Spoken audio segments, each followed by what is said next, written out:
রাজ্যের সবচেয়ে সম্ভ্রান্ত পরিবারের একজন পুত্রবধূ, যে ১৫ বছর ধরে বিধবা জীবন কাটাচ্ছে। সারাদিন সাংসারিক কাজ, শাশুড়ির খেদমত আর ধর্মানুযায়ী স্বামীর শোক যাপন করতেই কেটে যায়, যাকে বলে চার দেয়ালের মাঝে এক বন্দি জীবন। কিন্তু রাত হলেই পাল্টে যায় তার পোশাক, পাল্টে যায় চরিত্র। কালো পোশাক আর মাস্ক পরে পিঠে একটা তলোয়ার নিয়ে সামুরাই স্টাইলে সে বেরিয়ে পড়ে বাইরের দুনিয়ায়। যেখানেই অন্যায় দেখে সেখানেই ঝাঁপিয়ে পড়ে, অসহায় দুর্গত মানুষদের মাঝে ত্রাণ বিলি করে বেড়ায়। আর এভাবেই সে মুখোশের আড়ালে মানুষের সেবা করে বেড়াচ্ছিল। কিন্তু এভাবে কতদিন সে নিজের মুখোশের আড়ালে লুকিয়ে রাখতে পারবে? কি ঘটবে যদি তার আসল পরিচয় সবার সামনে চলে আসে? জানতে হলে আসুন শুনে আসি খুব সুন্দর একটা কোরিয়ান ড্রামার এক্সপ্লেনেশন। এই ড্রামাটার প্রতি মুহূর্তে সাসপেন্স, যা আপনাদের স্ক্রিন থেকে চোখ সরাতেই দেবে না। তাই আর কথা না বাড়িয়ে আসুন গল্প শুরু করা যাক। রাতের আঁধারে একটা ক্যাসিনোতে হরদম জুয়া খেলা চলছিল। জুয়ার নেশায় এক লোক বাড়ির দলিল পর্যন্ত নিয়ে চলে এসেছে। লোকটা যেই না দলিলটা জমা দিতে যাবে, তখনই মাস্ক পরা একজন মুখোশধারী এসে দলিলটা কেড়ে নেয়। তাকে জুয়ার ম্যানেজমেন্টের লোকেরা বাধা দিতে গেলে সে সবাইকে বেদম মার দেয়। তারপর দলিল নিয়ে আসা সেই লোকটার কলার চেপে ধরে বলে, জুয়ার জন্য তুই আজকে বউ মেয়েকে পিটিয়েছিলি, তার ওপর আবার নিজের বাড়িটাও বন্ধক দিয়ে দিচ্ছিস। একবার ভাবিসনি অসহায় বউ আর মেয়েটার কি হবে? আজ তোকে সাবধান করে দিলাম, আর কখনো যদি জুয়ার আশেপাশে তোকে দেখি তাহলে ঝুনঝুনিটা কেটে কুকুর দিয়ে খাইয়ে দেব। তারপর বাকিটা জীবন সদরঘাটে হাততালি দিয়ে ভিক্ষা করে কাটাবি। লোকটা ভয়ে মুখোশধারীর কথা মেনে নেয়। এরই মধ্যে আবার জুয়া বোর্ডের গুন্ডা পান্ডা তাকে তাড়া করে। সে পালাতে গিয়ে ভেতরের ঘরে চলে যায়। সেখানে আবার আরেকটা ঝামেলা চলছিল। রাজ্যের একজন পুলিশ অফিসার একজন জুয়ারিকে গ্রেফতার করছিল, যে জুয়া খেলার সময় চিটিং করে জিতত। মুখোশধারী ঘরে ঢুকলে তাকে দেখতে গিয়ে পুলিশ অফিসার পার্ক সুহো আসামির উপর থেকে ফোকাস হারিয়ে ফেলে। সেই সুযোগে আসামি পুলিশের লোকের ওপর আক্রমণ করে দেয়। ব্যাপারটা খেয়াল করে মুখোশধারী আসামির ওপর একটা লোহার জিনিস ছুঁড়ে মারে। এতে যদিও আসামি আহত হয়, কিন্তু ততক্ষণে গুন্ডারা ঘরে ঢুকে পড়ে। তখন মুখোশধারী গুন্ডাদের সাথে ফাইট শুরু করে। ফাইটের সময় মুখোশধারী হাতে একটু চোট পায়। এরপর গুন্ডারা তাকে ঘিরে ধরলে পার্ক সুহো মুখোশধারীকে বাঁচাতে এগিয়ে আসে। মুখোশধারীর কাছে গিয়ে সে তার গলার স্বর শুনে চমকে ওঠে, কারণ এটা একটা মেয়ের কণ্ঠ ছিল। একজন মেয়ে এত অসাধারণ ফাইট স্কিল কিভাবে শিখল? এটা ভাবতে ভাবতেই পার্ক সুহো দেখে মুখোশধারী সবাইকে মেরে ততক্ষণে পালিয়ে গিয়েছে। আসলে পার্ক সুহোর সন্দেহই সত্যি, এই মুখোশধারী আসলেই একজন মেয়ে। শুধু মেয়েই না, বরং দেশের সবচেয়ে সম্ভ্রান্ত ফ্যামিলির বউ। আর এই মেয়েটি আমাদের গল্পের নায়িকা, যার নাম সোইও হাওয়া। হাওয়ার ১২ বছর বয়সে একজন স্টেট কাউন্সিলের ছেলের সাথে বিয়ে হয়, কিন্তু বিয়ের দিনেই তার স্বামী মারা যায়। সে নিজের স্বামীকে একটা বারের জন্যও চোখে দেখেনি। তবুও গত ১৫ বছর ধরে সে বিধবা জীবন কাটাচ্ছে। তৎকালীন যুগে বিধবাদের কোনো মূল্য ছিল না। সবাই চাইতো বিধবারা যেন ঘরে বন্দি থাকে, সারাদিন শ্বশুরবাড়ির খেদমত করে, আর রাতে মৃত স্বামীর জন্য শোক পালন করে। কিন্তু হাওয়া নিজেকে এসবের মধ্যে আটকে রাখেনি। সে সবসময় মানুষের সেবা করার কথা ভাবত, তাদের সুখ দুঃখে পাশে দাঁড়ানোর কথা ভাবত। তাই সে সমাজের বাধা বিপত্তি থাকা সত্ত্বেও এক ভিন্ন উপায় বেছে নিয়েছে। দিনের বেলায় সে নম্র ভদ্র বিধবা বউ হিসেবে কাটায়, আর রাত হলেই সে ছদ্মবেশে বেরিয়ে পড়ে এবং গ্রামের মানুষের সমস্যার সমাধান করে বেড়ায়। এই যেমন আজ জুয়ারি লোকটাকে একটা শিক্ষা দিয়ে তার পরিবারকে বাঁচিয়ে আসলো। তাছাড়া ছোটবেলায় সে ভাইয়ের কাছে মার্শাল আর্ট শিখেছিল, সেই ফাইটিং স্কিলই এখন সে ব্যবহার করছে। যাই হোক, রাত পেরিয়ে সকাল হতে চলেছে। ওদিকে হাওয়ার শাশুড়িও জেগে উঠেছে। সে হাওয়াকে খুঁজে বেড়াতে শুরু করে। এজন্য হাওয়া পেছনের দেয়াল দিয়ে লাফিয়ে ভেতরে ঢোকে আর দ্রুত নিজের ঘরে গিয়ে ছদ্মবেশ খুলে আসল রূপে ফিরে আসে। এই কাজে হাওয়ার অ্যাসিস্ট্যান্ট ইয়ন সিওনও তাকে সাহায্য করে। নিজের ছদ্মবেশ খুলতে না খুলতেই হাওয়ার শাশুড়ি ঘরে ঢুকে পড়ে এবং জিজ্ঞাসা করে, এতক্ষণ ধরে ডাকছি, শুনতে পাও না? কানে কি তালা লাগানো ছিল নাকি? হাওয়া গলার স্বর নামিয়ে বলে, সে সারারাত ধরে মৃত স্বামীর জন্য শোক পালন করছিল। কিন্তু এরকম উত্তর শুনে হাওয়ার শাশুড়ির মন গলে না। ঠিক সময়ে তার ডাকের উত্তর না নেয় সে হাওয়াকে শাস্তি দেয়। আজ থেকে সে শুধু একবেলার খাবার পাবে, সেই সাথে মাছ, মাংস, মিষ্টি জাতীয় সব খাবার আজ থেকে বন্ধ। কথাগুলো বলে শাশুড়ি চলে গেলে হাওয়া হতাশ হয়ে পড়ে আর বলে, সারাদিন খাটিয়ে মারবে, আবার ঠিকমতো খেতেও দেবে না। এটা কোনো জীবন? এর চেয়ে বরং স্বামীর সাথে আমারও মরে গেলেই ভালো হতো। পাশ থেকে সিয়ন তাকে সান্ত্বনা দেয় আর রাতের ঘটনাগুলোর ব্যাপারে জিজ্ঞাসা করে। হাওয়া জানায় আজ সে ১৭ জনকে একাই পিটিয়েছে। এটা শুনে তো বিস্ময়ে সিওনের মুখ হা হয়ে যায়। এদিকে হাওয়াকে নিয়ে সুহোর বিস্ময়ও কাটছিল না। সে হাওয়ার পরিচয় জানার জন্য অস্থির হয়েছিল। সুহো নিজের অ্যাসিস্ট্যান্টকেও গতরাতের মুখোশধারীর ব্যাপারে খোঁজ নেয়ার নির্দেশ দেয়। সুহো রাজ্যের খুব দায়িত্ববান অফিসার ছিল। যদিও সে পুলিশ বাহিনীতে যোগ দিয়েছিল তার বাবার মৃত্যুর রহস্য জানার জন্য, আর এ নিয়ে তার ভাই পার্ক ইয়োনহাক তাকে নিয়ে খুব চিন্তিত ছিল। ইয়োনহাক অবশ্য রাজার খুব ক্লোজ লোক ছিল। ইয়োনহাক রাজার সেক্রেটারি। সে রাজার সাথে বসে দাবা খেলছিল আর ভাইয়ের ব্যাপারে উদ্বিগ্নতার কথা রাজাকে বলছিল। যদিও সুহো ইয়োনহাকের আপন ভাই না, ছোটবেলায় সুহো মারাত্মকভাবে আহত হয়ে পড়েছিল। তখন ইয়োনহাক তাকে উদ্ধার করে, আর সেই থেকে সুহো ইয়োনহাকের ভাইয়ের পরিচয় বড় হচ্ছে। যাই হোক, রাজা ইয়োনহাককে ভরসা দিয়ে বলে, চিন্তা করো না, সুহো এখন বড় হয়েছে, সে সব বিপদ নিশ্চয়ই সামাল দিতে পারবে। রাজার সেক্রেটারির এত গভীর সম্পর্ক রাজ্যের মন্ত্রীদের পছন্দ ছিল না। তারা দূর থেকে তাদের দেখে গুজুর বুজুর করছিল। তখন স্টেটস কাউন্সিলর জিসাং এগিয়ে আসে এবং রাজাকে রেস্ট নিতে বলে ইয়োনহাককে উঠে যেতে বাধ্য করে। এদিকে হাওয়ার ননদ তার শাশুড়িকে নিয়ে বেড়াতে এসেছিল। হাওয়ার শাশুড়ির মেয়ে আর রিয়ানের সাথে গল্প করছে দেখে হাওয়া চুপি চুপি রান্নাঘরের দিকে যাচ্ছিল। কিন্তু তখনই তার ননদ তাকে দেখে ফেলে এবং অনেক কথা কুকথা বলতে শুরু করে। ভাবি, আপনি এত রাক্ষস কেন? আমার ভাইকে খেয়েও পেট ভরেনি, এখন খাবারগুলো খেয়ে শেষ করছেন।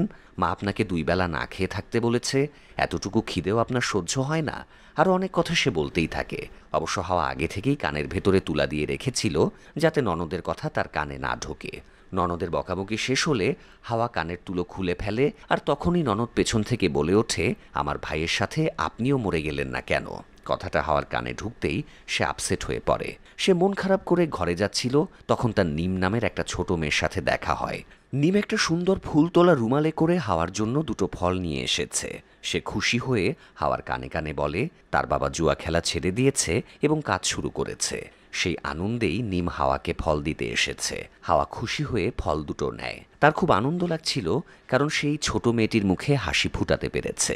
যাই হোক, সারাদিন কেটে গিয়ে রাত নামে। স্টেটস কাউন্সিলর জিসাং বাড়ি ফিরে আসে। মানে একটু আগে রাজার কাছে আপনারা যে স্টেটস কাউন্সিলরকে দেখেছিলেন সেই হাওয়ার শ্বশুর। যাই হোক, জিসাং নিজের মেয়েকে দেখে একটু বিরক্ত হয় আর জিজ্ঞাসা করে, তুমি অসময়ে এখানে কেন? হাওয়ার শাশুড়ি বলে, মেয়ের ঠান্ডা লেগেছে, তাই কয়েকদিনের জন্য এখানে বেড়াতে এসেছে। মেয়েও মিথ্যা কাশি দিয়ে মায়ের কথার সত্যতা প্রমাণ করার চেষ্টা করে, কিন্তু জিসাং মা মেয়ের ভং ধরে ফেলে এবং বলে আজ রাতটা রেস্ট নিয়ে কাল সকালে শ্বশুর বাড়ি চলে যাবে। বিয়ের পরে মেয়েদের আসল জায়গাই হলো শ্বশুর বাড়ি। এরপর জিসাংয়ের হাওয়ার হাতের ক্ষতর দিকে নজর পড়ে। গতরাতে ফাইট করার সময় সে আঘাতটা পেয়েছিল, সেই ক্ষতটি। জিসাং বৌমার হাতের ক্ষতর যত্ন নিতে বলে, না হলে সেখানে ইনফেকশন হয়ে যাবে। হাওয়াও ভদ্রমের মতো কাঁধ নাড়িয়ে হ্যাঁ বলে। ঘরে গিয়ে হাওয়া নিমের দিয়ে যাওয়া ফল 2টো রুমালের ভেতর থেকে বের করে। নিম রুমালে খুব সুন্দর ফুল তুলেছে। নিম বলেছে এগুলো নাকি এক ধরনের চাইনিজ ফুল। সে জানে ফুলগুলো কোথায় ফোটে। সে হাওয়াকে ফুল দেখাতে নিয়েও যেতে চেয়েছে, কিন্তু হাওয়া জানে এই জন্মে তার আর এই সুন্দর ফুলগুলো বাস্তবে দেখার সৌভাগ্য হবে না, কারণ বিধবা হওয়ায় তার তো বাইরে যাওয়াই নিষিদ্ধ। যাই হোক, হাওয়া একটা ফল মৃত স্বামীর উদ্দেশ্যে রাখে আর অন্যটা নিজে খেয়ে নেয়, আর এই 1 টুকরো ফল খেয়েই সে রাতটা কাটিয়ে দেয়।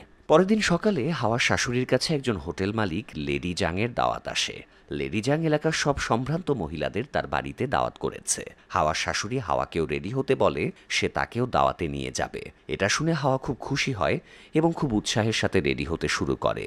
সিওন হাওয়াকে কয়েকটি বিস্কুট দেয়, কারণ সে খালি পেটে আছে। হাওয়া বিস্কুটগুলো নিজের জামার হাতার ভেতরে লুকিয়ে নেয়। হাওয়া এবং তার শাশুড়ি যখন লেডি জাংয়ের বাড়িতে পৌঁছায় তখন সেখানে সুহো উপস্থিত ছিল। সুহো কোনো একটা কেসের ইনভেস্টিগেশনের জন্য সেখানে গিয়েছিল। হাওয়া যখন লেডি জাংয়ের বাড়িতে ঢুকছিল তখন তার পা পিছলে সে ঝুঁকে পড়ে, তাই তার হাতার মধ্যে লুকিয়ে রাখা বিস্কুটগুলো নিচে পড়ে যায়। শাশুড়ি দেখে ফেলার আগেই হাওয়া দ্রুত বিস্কুটগুলো তুলে আবারও লুকিয়ে নেয়। এই দৃশ্য দেখে সুহো হেসে ফেলে। হাওয়া লজ্জায় মাথার ঘোমটা টেনে ভেতরে ঢুকে যায়। লেডি জাংয়ের বাড়িতে খাওয়ার সময় সব শাশুড়িরা নিজেদের বৌমাদের ভালো মন্দ নিয়ে আলোচনা শুরু করে। অন্য মহিলারা হাওয়ার আচার ব্যবহার নম্রতা নিয়ে অনেক প্রশংসা করে, কিন্তু একজন মহিলা তার এই প্রশংসা সহ্য করতে পারছিল না। তাই সে বলে, দেখি তো মেয়ের কেমন গুণ। এই বলে সে হাওয়াকে অর্কিড ফুলের ছবি আঁকতে বলে। কিন্তু হাওয়া তো ফুলের ছবি আঁকতে জানে না। সে তেরা বেড়া দাগ টানতে শুরু করে। তাই তাকে অপমান থেকে বাঁচাতে লেডি জাং ইচ্ছা করে রঙগুলো আর্ট পেপারে ফেলে দেয়, যদিও কিছুটা রং হাওয়ার জামাতেও পড়ে। এরপর জাং সবার কাছে ক্ষমা চেয়ে বলে তার হাত ফসকে রঙগুলো পড়ে গেছে। হাওয়া ছবি আঁকা থেকে বেঁচে গেলেও তার শাশুড়ি তার উপর খুব আপসেট হয়। সে আজকের ঘটনা হজম করতে পারছিল না, তাই তার মাথা ব্যথাও শুরু হয়ে যায়। হাওয়ার শাশুড়ি বাড়ি ফিরে হাওয়াকে শাস্তি দেয়, তাকে সারা রাত বাইরে হাঁটু গেড়ে বসে থেকে কাটাতে হবে। সে সিওনকেও শাস্তি দেয়, কারণ সে হাওয়াকে এতদিনেও ফুলের ছবি আঁকানো শেখায়নি। এ কারণে বিনা দোষে সিওনকে শাস্তি পেতে দেখে হাওয়ার খুব খারাপ লাগছিল। তাই সে শাশুড়ির কাছে মিনতি করে সিওনের শাস্তি যেন তুলে নেওয়া হয়। তার বিনিময়ে সে আগামী 10 দিন না খেয়ে থাকবে এবং মন্দিরে পুজো করবে। এটা শুনে হাওয়ার শাশুড়ি উঠে আসে এবং সিওনের শাস্তি তুলে নেয় এবং হাওয়াকে নির্দেশ দেয় শাশুড়ি না বলা পর্যন্ত সে যেন মন্দির থেকে বের না হয়। শাশুড়ি ঘরে চলে গেলে সিওনও হাওয়াকে নিজেদের ঘরে নিয়ে যায়। রাত গভীর হলে হাওয়া আবারও ছদ্মবেশে বের হয় এবং লেডি জাংয়ের সাথে দেখা করে। অর্থাৎ হাওয়ার এই ক্যারেক্টারের ব্যাপারে সিওন ছাড়াও শুধুমাত্র লেডি জাংই জানত। লেডি জাং হাওয়াকে বলে তার শাশুড়ি তাকে এত টর্চার করে, তবুও সে তাকে ছেড়ে চলে আসে না কেন। হাওয়া জানায় শাশুড়ি বদমহিলা হলেও সে তার অভিভাবক। শ্বশুরবাড়ির লোকেরা ছাড়া তো তার আপন বলে আর কেউই নেই, তাই সে বাধ্য হয়ে সেখানেই থাকে। লেডি জাংয়ের সাথে কথা বলা শেষ হলে হাওয়া বাড়ি ফিরে যায়। সকালে সিওন লাইব্রেরি থেকে ফিরছিল, তখন সে জানতে পারে জুয়ার বোর্ডের লোকেরা নিমকে তুলে নিয়ে গেছে। নিমের বাবা জুয়া খেলে অনেক ঋণ করেছে, সেই ঋণ পরিশোধ করতে আজ রাতে তারা নিমকে বিক্রি করে দেবে। এটা শুনে হাওয়া রাতে একজন মহিলার ছদ্মবেশে জুয়ার আস্তানায় যায়, কিন্তু সেখানে আগে থেকেই সুহো উপস্থিত ছিল। সুহো প্রথমে নিমকে খুঁজে পায় এবং তাকে উদ্ধার করে বাইরে নিয়ে যাচ্ছিল। তখন হাওয়া তাদের দেখতে পায়। হাওয়া ভাবে সুহোর কোনো বদমতলব আছে, সে নিমকে কিনে নিয়ে যাচ্ছে। তাই সে সুহোকে বাধা দেয় এবং বলে সে মেয়েটাকে কিনে নিতে চায়, কত টাকা হলে সে নিমকে বিক্রি করবে। হাওয়ার কথা শুনে সুহো চমকে ওঠে এবং হাওয়ার হাত ধরে বলে, কে তুমি? আমার মনে হচ্ছে আমাদের এর আগেও কোথাও দেখা হয়েছে। হাওয়া ঝাটকা দিয়ে তার হাতটা ছাড়িয়ে নেয়। ঝাটকা মারার সময় হাওয়ার হাতের ক্ষততে বেঁধে রাখা রুমালটা পড়ে যায়। রুমালটা দেখেই নিম বুঝে যায় এটা হাওয়া, কারণ রুমাল শুধু সে হাওয়াকেই দিয়েছে। আবার সুহো হাওয়ার হাতের কাটা দাগটা দেখতে পায়, এতে সেও বুঝে যায় এটি সেই মেয়েটি যে সেদিন ছদ্মবেশে ফাইট করছিল। যাই হোক, হাওয়া সুহোর সাথে নিমকে কেনা নিয়ে তর্কাতর্কি শুরু করে। তখন জুয়ার আস্তানার লোকেরাও চলে আসে। তারা বলে যে বেশি দাম হাঁকবে সেই মেয়েটাকে নিয়ে যাবে। এই জন্য হাওয়া আর সুহো নিমের জন্য দামাদামি শুরু করে। এক পর্যায়ে স্বাভাবিক দামের চেয়েও কয়েক গুণ বেশি দামে হাওয়া নিমকে কিনে নেয় আর দ্রুত পালানোর চেষ্টা করে, কিন্তু সুহো তার পিছু নিচ্ছিল। পালাতে গিয়ে হাওয়ার পায়ের জুতা খুলে যায়, তাই রাগ করে সে জুতাটা সুহোর দিকে ছুঁড়ে মারে। সুহো দক্ষ হাতে জুতাটা ধরে ফেলে, কিন্তু ততক্ষণে হাওয়া লেডি জাংয়ের হোটেলে ঢুকে পড়ে, তাই আর সুহো তাকে খুঁজে পায় না। হাওয়া নিমকে লেডি জাংয়ের কাছে রেখে বাড়ি ফিরে যায়। সকালে হাওয়া কাপড় মেলে দিচ্ছিল, তখন নিম ছুটে তার কাছে আসে। নিম গল্পের মতো করে বলে গতরাতে রাক্ষসেরা আমাকে তুলে নিয়ে গেছিল। তা হাওয়ার হাতে তুলে দেয়, যেটা গতরাতে হাওয়া জুয়ার আস্তানায় ফেলে এসেছিল। নিম সুযোগ বুঝে রুমালটা তুলে এনেছিল। রুমালটা দেখে হাওয়ার মুখ শুকিয়ে যায়। তখন নিম তাকে বলে চিন্তা করবেন না, আমি কাউকে আপনার সত্যিটা বলবো না। এই বলে নিম চলে যায়। নিম বস্তিতে ফিরে গেলে সুহো তার সাথে দেখা করতে আসে। সুহো জিজ্ঞাসা করে গতরাতে যে মহিলা তাকে উদ্ধার করে নিয়ে এসেছে সে মহিলাকে চেনে কি না। নিম নিজের মুখ চেপে ধরে বলে সে কিছুই জানে না। সুহো বুঝতে পারে নিম সত্যি কথাটা বলতে চাইছে না, তাই সে আর নিমকে কিছু না বলে লেডি জাংয়ের কাছে যায়। সে লেডি জাংকেও হাওয়ার ব্যাপারে জিজ্ঞাসা করে, কিন্তু লেডি জাংও এমন ভান করে যেন সে হাওয়াকে চেনেই না। তাই হতাশ হয়ে সুহো ফিরে আসে। এভাবে কেটে যায় কয়েকদিন। হাওয়া তবারক রান্না করছিল, কারণ আগামীকাল তার স্বামীর মৃত্যুবার্ষিকী। হাওয়াকে তার শ্বশুর সিসাং ডেকে তার প্রশংসা করে এবং তাকে দোয়া করে দেয় হাওয়া একদিন তার হারানো ভাইকে নিশ্চয়ই খুঁজে পাবে। শ্বশুরের মুখে ভাইয়ের কথা শুনে হাওয়া ইমোশনাল হয়ে পড়ে। ভাইয়ের সাথে কাটানো 15 বছর আগে স্মৃতিগুলো তার মনে পড়ে যায়। পরের দিন সকালে হাওয়া সিওন এবং 2-1 কর্মচারীর সাথে করে তবারক নিয়ে জঙ্গলের ভেতর দিয়ে মন্দিরে যাচ্ছিল। তখন একদল ক্ষুধার্ত গ্রামবাসী ডাকাতির ছলে তাদের ওপর ঝাঁপিয়ে পড়ে এবং খাবারগুলো চায়। হাওয়া বুঝতে পারে এরা খুব গরিব, এদের ঠিকমতো খাবার জোটে না, তাই সে তাদের খাবারগুলো দিয়ে দিতে রাজি হয়ে যায়। ডাকাতগুলো আনন্দের সাথে খাবারগুলো নিতে যাচ্ছিল। তখন জঙ্গলের ভেতর দিয়ে সুহো তার ভাইয়ের সাথে হেঁটে যাচ্ছিল। সে ডাকাতগুলোকে দেখে ফেলে। একজন পুলিশ অফিসারের সামনে ডাকাতি হবে হবে এটা তো সে সহ্য করতে পারে না। তাই সে ডাকাতদের ওপর ঝাঁপিয়ে পড়ে এবং সবাইকে মারতে শুরু করে। হাওয়া ডাকাতদের পালানোর সুযোগ করে দেওয়ার জন্য একজন ডাকাতকে বলে তার হাত ধরে টানাটানি করতে। ডাকাতটা হাওয়ার হাত ধরলে হাওয়া চিৎকার করে সুহোকে ডেকে তাকে বাঁচাতে বলে। তখন সুহো ডাকাতদের রেখে হাওয়ার কাছে আসে। তখনই ডাকাত হাওয়াকে ছেড়ে দেয়। হাওয়া পড়ে যাচ্ছিল দেখে সুহো তাকে জড়িয়ে ধরে ফেলে আর দুজনের চোখাচোখি হয়ে যায়। খানিকক্ষণের জন্য কেউ কারো থেকে চোখ সরাতেই পারছিল না। সেই সুযোগে ডাকাতেরাও খাবার নিয়ে পালিয়ে যায়। সুহো সম্প্রতি ফিরে পেলে সে হাওয়াকে ছেড়ে দেয় আর হাওয়া গড়িয়ে পড়ে যায়। হাওয়া উঠে দাঁড়ানোর পর তাকে বাঁচানোর জন্য সুহোকে ধন্যবাদ জানিয়ে সিওনকে নিয়ে চলে যায়। সুহো তার ভাই ইয়োনহাকের সাথে হাঁটা ধরে, কিন্তু তার সন্দেহ হয় হাওয়া ডাকাতদের থেকে বাঁচতে চাইছিল না, বরং সে নিজেই ডাকাতদের বাঁচাতে চাইছিল। সে সন্দেহের কথাটা তার ভাই ইয়োনহাককেও জানায়। ইয়োনহাক হাওয়ার থেকে সুহোকে দূরে থাকার পরামর্শ দেয়। ইয়োনহাক বলে হাওয়া স্টেটস কাউন্সিল সিউক জি সাংয়ের পুত্রবধূ। হাওয়া একটা মিলিটারি ফ্যামিলির মেয়ে ছিল, তার একজন ভাইও ছিল। সে একদিন কাউকে কিছু না বলে কোথাও চলে যায়। এরপরেই হুট করে হাওয়ার বিয়ে ঠিক হয়ে যায়, কিন্তু বিয়ের দিন সকালেই তার স্বামী মারা যায়। যেহেতু তাদের বিয়ের কথা পাকা হয়ে গিয়েছিল, তাই স্বামীর সংসার না করেও হাওয়া এখনও বিধবা জীবন কাটাচ্ছে। ভাইয়ের কথাগুলো শুনে হাওয়ার জন্য সুহোর বেশ খারাপ লাগে। বাড়ি ফিরে রাতে হাওয়া বই পড়ছিল, তখন সিওন তার কাছে এসে বলে তার নামে চিঠি এসেছে।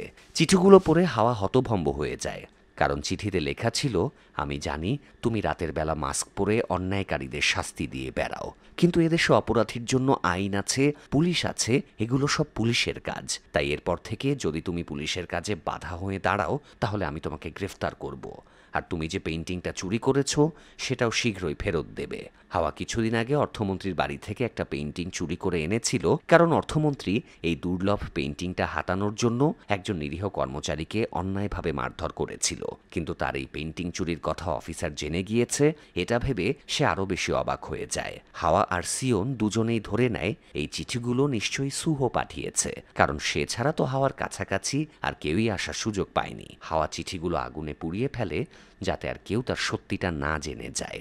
রাত গভীর হলে হাওয়া ছদ্মবেশ ধরে সুহোর বাড়িতে যায় পেইন্টিংটা ফিরিয়ে দিতে, কিন্তু হাওয়া সুহোর কাছে ধরা পড়ে যায়। সুহো বলে, তুই হয় অতিরিক্ত সাহসী, না হয় অতিরিক্ত বোকা, না হলে আমি ওয়ার্নিং দেওয়ার পরেও তুমি ছদ্মবেশে বের হতে না। হাওয়া নিজেকে বাঁচাতে সুহোর ওপর অ্যাটাক করে দেয়। দুজনের হাতাহাতির এক পর্যায়ে হাওয়া সুহোর জামা ছিঁড়ে ফেলে আর সুহোর 6 প্যাক বডি বেরিয়ে যায়। সুহোর বডি দেখে লজ্জায় হাওয়া সরি বলে এবং পেইন্টিংটা রেখে পালিয়ে যায়। পরের দিন হাওয়া শাশুড়ির সাথে গ্রামের গরিব মানুষদের জন্য সাহায্য নিয়ে যায়। সেখানে অর্থমন্ত্রীর স্ত্রী আর বৌমাও এসেছিল। অর্থমন্ত্রীর ছেলে অকাল বয়সে মারা গিয়েছিল, তাই তার বৌমাও বিধবা। হাওয়া আর অর্থমন্ত্রীর বৌমাকে গ্রামের মানুষদের মাঝে খাদ্য বিলি করার দায়িত্ব দেয়া হয়। হাওয়া বেশি বেশি করে খাবার দিচ্ছিল, তাই অন্য মেয়েটি তাকে বারণ করে এতগুলো করে খাবার না দিতে, না হলে গ্রামের সবাইকে খাবার দিতে গিয়ে কম পড়বে। হাওয়া একটু অবাক হয়, যদি মানুষগুলোকে একবেলা পেট ভর্তি খাবার দেয়াই না যায় তাহলে এই লোক দেখানো সাহায্যের কি দরকার। গ্রামের মানুষদের মধ্যে একজন বৃদ্ধা এসে হাওয়ার ঘোমটা ধরে টান দেয় এবং বলে তার নাতনি হারিয়ে গেছে, কেউ যেন তার নাতনিকে খুঁজে দেয়। গ্রামের সবাই বৃদ্ধাকে সরিয়ে দেয় আর বলে ও একজন পাগল, এটা ওর রোজকার নাটক। কিন্তু হাওয়ার বৃদ্ধার জন্য খারাপ লাগে, তাই সে বৃদ্ধার জন্য খাবার নিয়ে যায়। হাওয়া বৃদ্ধার কুঁড়ে ঘরের সামনে গিয়ে দাঁড়াতেই দেখে ঘরটা ভেঙে পড়ছে, তাই সে দৌড়ে গিয়ে বৃদ্ধাকে জড়িয়ে ধরে। ঘরটা এবার তাদের দুজনের ওপরই ভেঙে পড়েছিল। ঠিক সেই মুহূর্তে সুহো পৌঁছে গিয়ে ঘরের চালটা ধরে ফেলে এবং তাদের দুজনকে বেরিয়ে যাওয়ার সুযোগ করে দেয়। তাদের সাহায্য করেই সুহো নীরবে বেরিয়ে যায়। ততক্ষণে হইচই শুনে হাওয়ার শাশুড়ি এবং অন্যান্য মহিলারাও চলে আসে। হাওয়ার শাশুড়ি হাওয়াকে বকাঝকা করতে যাবে, তখনই বাকি মহিলারা হাওয়ার প্রশংসা শুরু করে। ভাবি, আপনার বৌমাটা এত সাহসী, এত লক্ষ্মী, এমন বৌমা কয়েকজনের ভাগ্যেই বা জোটে। সবার এত প্রশংসা শুনে হাওয়া শাশুড়ি আর কিছু বলে না। সে চুপচাপ হাওয়াকে নিয়ে বাড়ি ফিরে আসে। রাতে হাওয়া এক বস্তা চাল নিয়ে বৃদ্ধাকে দিতে যায়, তখন 3 জন লোক তাকে দেখে ফেলে। হাওয়া তাদের জিজ্ঞাসা করে এখানে যে বৃদ্ধা ছিল সে কি তার নাতনিকে খুঁজে পেয়েছে। লোকগুলো জানায় এখানে মেয়েদের হারিয়ে যাওয়া নিত্যদিনের ব্যাপার, যে একবার হারিয়ে যায় তাকে আর ফেরত পাওয়া যায় না। অবশ্য বৃদ্ধার নাতনি তখনও গ্রামেই লুকিয়েছিল, কিন্তু কিছুক্ষণের মধ্যেই সে জুয়ার আস্তানার গুন্ডাগুলোর কাছে ধরা পড়ে যায়। এই গুন্ডারাই জুয়ার পাশাপাশি বাচ্চা মেয়েদের ধরে নিয়ে গিয়ে বিক্রির ব্যবসা করত। হাওয়া গুন্ডাগুলোকে বাচ্চা মেয়েটাকে ধরে নিয়ে যেতে দেখে ফেলে, তাই সে তাদের বাধা দেয়। তাদের সাথে ফাইটও শুরু হয়, কিন্তু এই সময় বৃদ্ধা নাতনিকে দেখতে পেয়ে তার কাছে দৌড়ে আসলে গুন্ডা বৃদ্ধাকে ধরে ফেলে এবং হাওয়াকে থ্রেট দেয়, যদি সে বাচ্চাটাকে তাদের হাতে তুলে না দেয় তাহলে তারা বৃদ্ধাকে মেরে ফেলবে। হাওয়া গুন্ডাদের সাথে সমঝোতা করতে যাচ্ছিল, তখন কোথা থেকে হাওয়ার মতোই ছদ্মবেশে একজন ছেলে চলে আসে এবং গুন্ডাদের মারতে শুরু করে। আসলে এই ছদ্মবেশী ছেলেটা সুহ ছিল। সুহ তার অ্যাসিস্ট্যান্টকে নিয়ে বৃদ্ধার ভেঙে যাওয়া ঘরটা মেরামত করে দিতে এসেছিল। তখন সে ৩ জন গ্রামবাসীকে দেখতে পায় যাদের হাতে চালের থলি ছিল। সে তাদেরকে জিজ্ঞাসা করে তারা কোথা থেকে এগুলো চুরি করে আনলো। লোকগুলো জানায় একজন মুখোশধারী তাদের এগুলো দিয়েছে। এটা শোনা মাত্রই সুহ হাওয়াকে ধরতে দৌড়ে আসে, আর এসেই তো দেখে সে বিপদে। তাই তাকে বাঁচাতে গুন্ডাদের সাথে ফাইট শুরু করে। গুন্ডারা পালিয়ে গেলে সুহ হাওয়াকে আটকায়। হাওয়া বিরক্ত হয়ে বলে, এভাবে সব জায়গায় আমার পিছু নাও কেন? সুহ বলে, তুমি বারবার আইন নিজের হাতে তুলে নাও কেন? দুজনের কথা কাটাকাটির এক পর্যায়ে হাওয়া সুহর কপালে একটা টিপ মেরে পালিয়ে যায়। সুহ আর তাকে ধরতে পারে না। পরের দিন সুহ পেইন্টিংটা অর্থমন্ত্রীকে ফেরত দিতে যায়, কিন্তু অর্থমন্ত্রী খেয়াল করে পেইন্টিংয়ের এক জায়গায় সামান্য ড্যামেজ হয়ে গেছে। তাই সে সুহর ওপর চিল্লাতে শুরু করে এবং তাকে বলে যেভাবেই হোক সে যেন পেইন্টিংটা ঠিক করে আনে। সুহ পেইন্টিংটা নিয়ে লেডিজাংয়ের কাছে যায়, কিন্তু লেডিজাংয়ের কাছে আগে থেকেই হাওয়া এসে বসেছিল। সুহ আসছে এটা টের পেয়েই হাওয়া পাশের রুমে লুকিয়ে পড়ে। তবুও সুহ ব্যাপারটা টের পেয়ে যায়। লেডিজাং সুহর জন্য পানি আনতে গেলে সুহ পাশের রুমের দরজা ধরে টানাটানি শুরু করে। দরজা খুলতেই হাওয়া ধপাস করে পড়ে যায়। সুহ হাওয়াকে দেখে বলে, তুমি কি কখনো ভালো হবা না? মাসুদ ভালো হয়ে গেল, অথচ তুমি এখনো ভালো হলে না। হাওয়া উঠে পালিয়ে যেতে গেলে সুহ তার হাত ধরে ফেলে এবং তাকে বসে কথা বলতে বলে। হাওয়া জানায় গ্রাম থেকে বাচ্চা মেয়েরা হারিয়ে যাচ্ছে, আর এদেরকে জুয়ার আস্তানার মালিক কাংপিল জিক কিডন্যাপ করে নিয়ে যাচ্ছে, কিন্তু তার বিরুদ্ধে তাদের কোনো প্রমাণ নেই। তাদের উচিত কাংয়ের ওপর নজর রাখা এবং তাকে গ্রেফতার করা। হাওয়া আর সুহ একে অপরকে সাহায্য করার ডিল করে এবং নিজেদের মধ্যে রেষারেষি ঠিক করে ফেলে। পরের দিন সুহ ফোর্স নিয়ে কাংয়ের ক্যাসিনো রেড করে এবং তাকে গ্রেফতার করে নিয়ে যায়, কিন্তু তারা কিডন্যাপ হওয়া বাচ্চাদের খুঁজে পায় না। এজন্য রাতে ছদ্মবেশে হাওয়া বাচ্চাগুলোকে খুঁজতে বের হচ্ছিল। তখন সিয়ন তাকে থামায়, কারণ তার এই ছদ্মবেশ অনেকে জেনে গিয়েছে। তাই সিয়ন হাওয়াকে পুরুষের মতো ড্রেস পরায়, গোঁফ লাগিয়ে মাথায় টুপি পরিয়ে একদম পুরুষের মতো করে সাজিয়ে দেয়। হাওয়া নতুন ছদ্মবেশ নিয়ে বাচ্চাদের খুঁজতে বেরিয়ে পড়ে। হাওয়া জাঙের লোকদের অনেকক্ষণ ফলো করার পরে বুঝতে পারে তারা বাচ্চাদের অজ্ঞান করে বস্তায় ভরে অন্যত্র সরিয়ে নিচ্ছে, কিন্তু সে তখনই কোনো পদক্ষেপ নেয় না, কারণ কাংয়ের ক্যাসিনো সিকিউরিটি অনেক টাইট ছিল। পরের দিন কাংকে কোর্টে তোলা হয়, কিন্তু প্রমাণ না থাকায় কাং ছাড়া পেয়ে যায়। কাং হাসতে হাসতে বেরিয়ে আসে। রাতের আধারে কাং লুকিয়ে তার মালিকের কাছে দেখা করতে যায়। কাংয়ের মালিক আর কেউই না, বরং স্টেটস কাউন্সিলর জি সাং। জি সাং কাংকে হুমকি দিয়ে বলে তার নাম নোটিশ বোর্ডে উঠে গিয়েছে, তাই সে যত ঝামেলা তৈরি করেছে সব যেন সমাধান করে, তা না হলে জিসাং তার অবস্থা খারাপ করে দেবে। কাং জিসাংয়ের পায়ের কাছে বসে ক্ষমা চায় এবং সব সমস্যা ঠিক করে ফেলার প্রতিশ্রুতি দেয়। এদিকে রাত গভীর হলে হাওয়া পুরনো ছদ্মবেশ ধারণ করে বাচ্চা মেয়েগুলোকে উদ্ধার করতে বেরিয়ে পড়ে। সন্ধ্যায় তো সে দেখেই এসেছিল বাচ্চাগুলোকে কোথায় রাখা আছে। হাওয়ার সাথে বাচ্চাদের উদ্ধার করতে সুহ সেখানে যায়। দুজনে মিলে বাচ্চাদের উদ্ধার করে একটা গাড়ি করে বাইরে পাঠিয়ে দেয়। কাজ শেষ করে বাড়ি ফেরার পথে হাওয়া অর্থমন্ত্রীর বাড়ির পেছনে অর্থমন্ত্রীর বিধবা পুত্রবধূকে দেখতে পায়। দিনে সতী সাবিত্রী ভান ধরে থাকলেও রাতের বেলা সে পরপুরুষের সাথে জড়াজড়ি করছিল। এই দৃশ্য দেখে হাওয়া যেন নিজের চোখকে বিশ্বাসই করতে পারছিল না। যাই হোক, পরের দিন সুহ অফিসে গিয়ে নিজের কাজ গোছাচ্ছিল।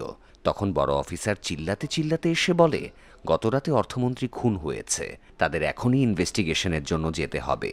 সুহ দ্রুত অর্থমন্ত্রীর বাড়িতে গিয়ে ইনভেস্টিগেশন শুরু করে। এদিকে হাওয়ার শাশুড়ি হাওয়াকে নিয়ে অর্থমন্ত্রীর বাড়িতে গিয়ে মন্ত্রীর বউকে সান্ত্বনা দিচ্ছিল। তখন বড় অফিসার বাড়ির একজন কাজের লোককে ধরে নিয়ে আসে, যার কাছে অর্থমন্ত্রীর আংটি পাওয়া গেছে। হাওয়া লোকটাকে দেখেই চিনতে পারে এটাই সেই লোকটা যাকে সে গতরাতে বিধবা বউটার সাথে দেখেছিল। মন্ত্রীর বউ আংটি দেখে কনফার্ম করে এটা অর্থমন্ত্রীরই, কিন্তু লোকটা বারবার দাবি করে আংটিটা তার, সে মন্ত্রীকে খুন করেনি। তখন অফিসার লোকটাকে জিজ্ঞাসা করে, এই আংটি যদি তোরই হয়ে থাকে তাহলে বল, এই আংটি তুই কোথায় পেলি? তখন আর লোকটা কোনো উত্তর দিতে পারে না। তবে হাওয়া ঠিকই বুঝতে পারে বিধবা বউটাই লোকটাকে আংটিটা দিয়েছে, তাই সে যাতে ফেঁসে না যায় এজন্য লোকটা সত্যি কথাটা বলছে না।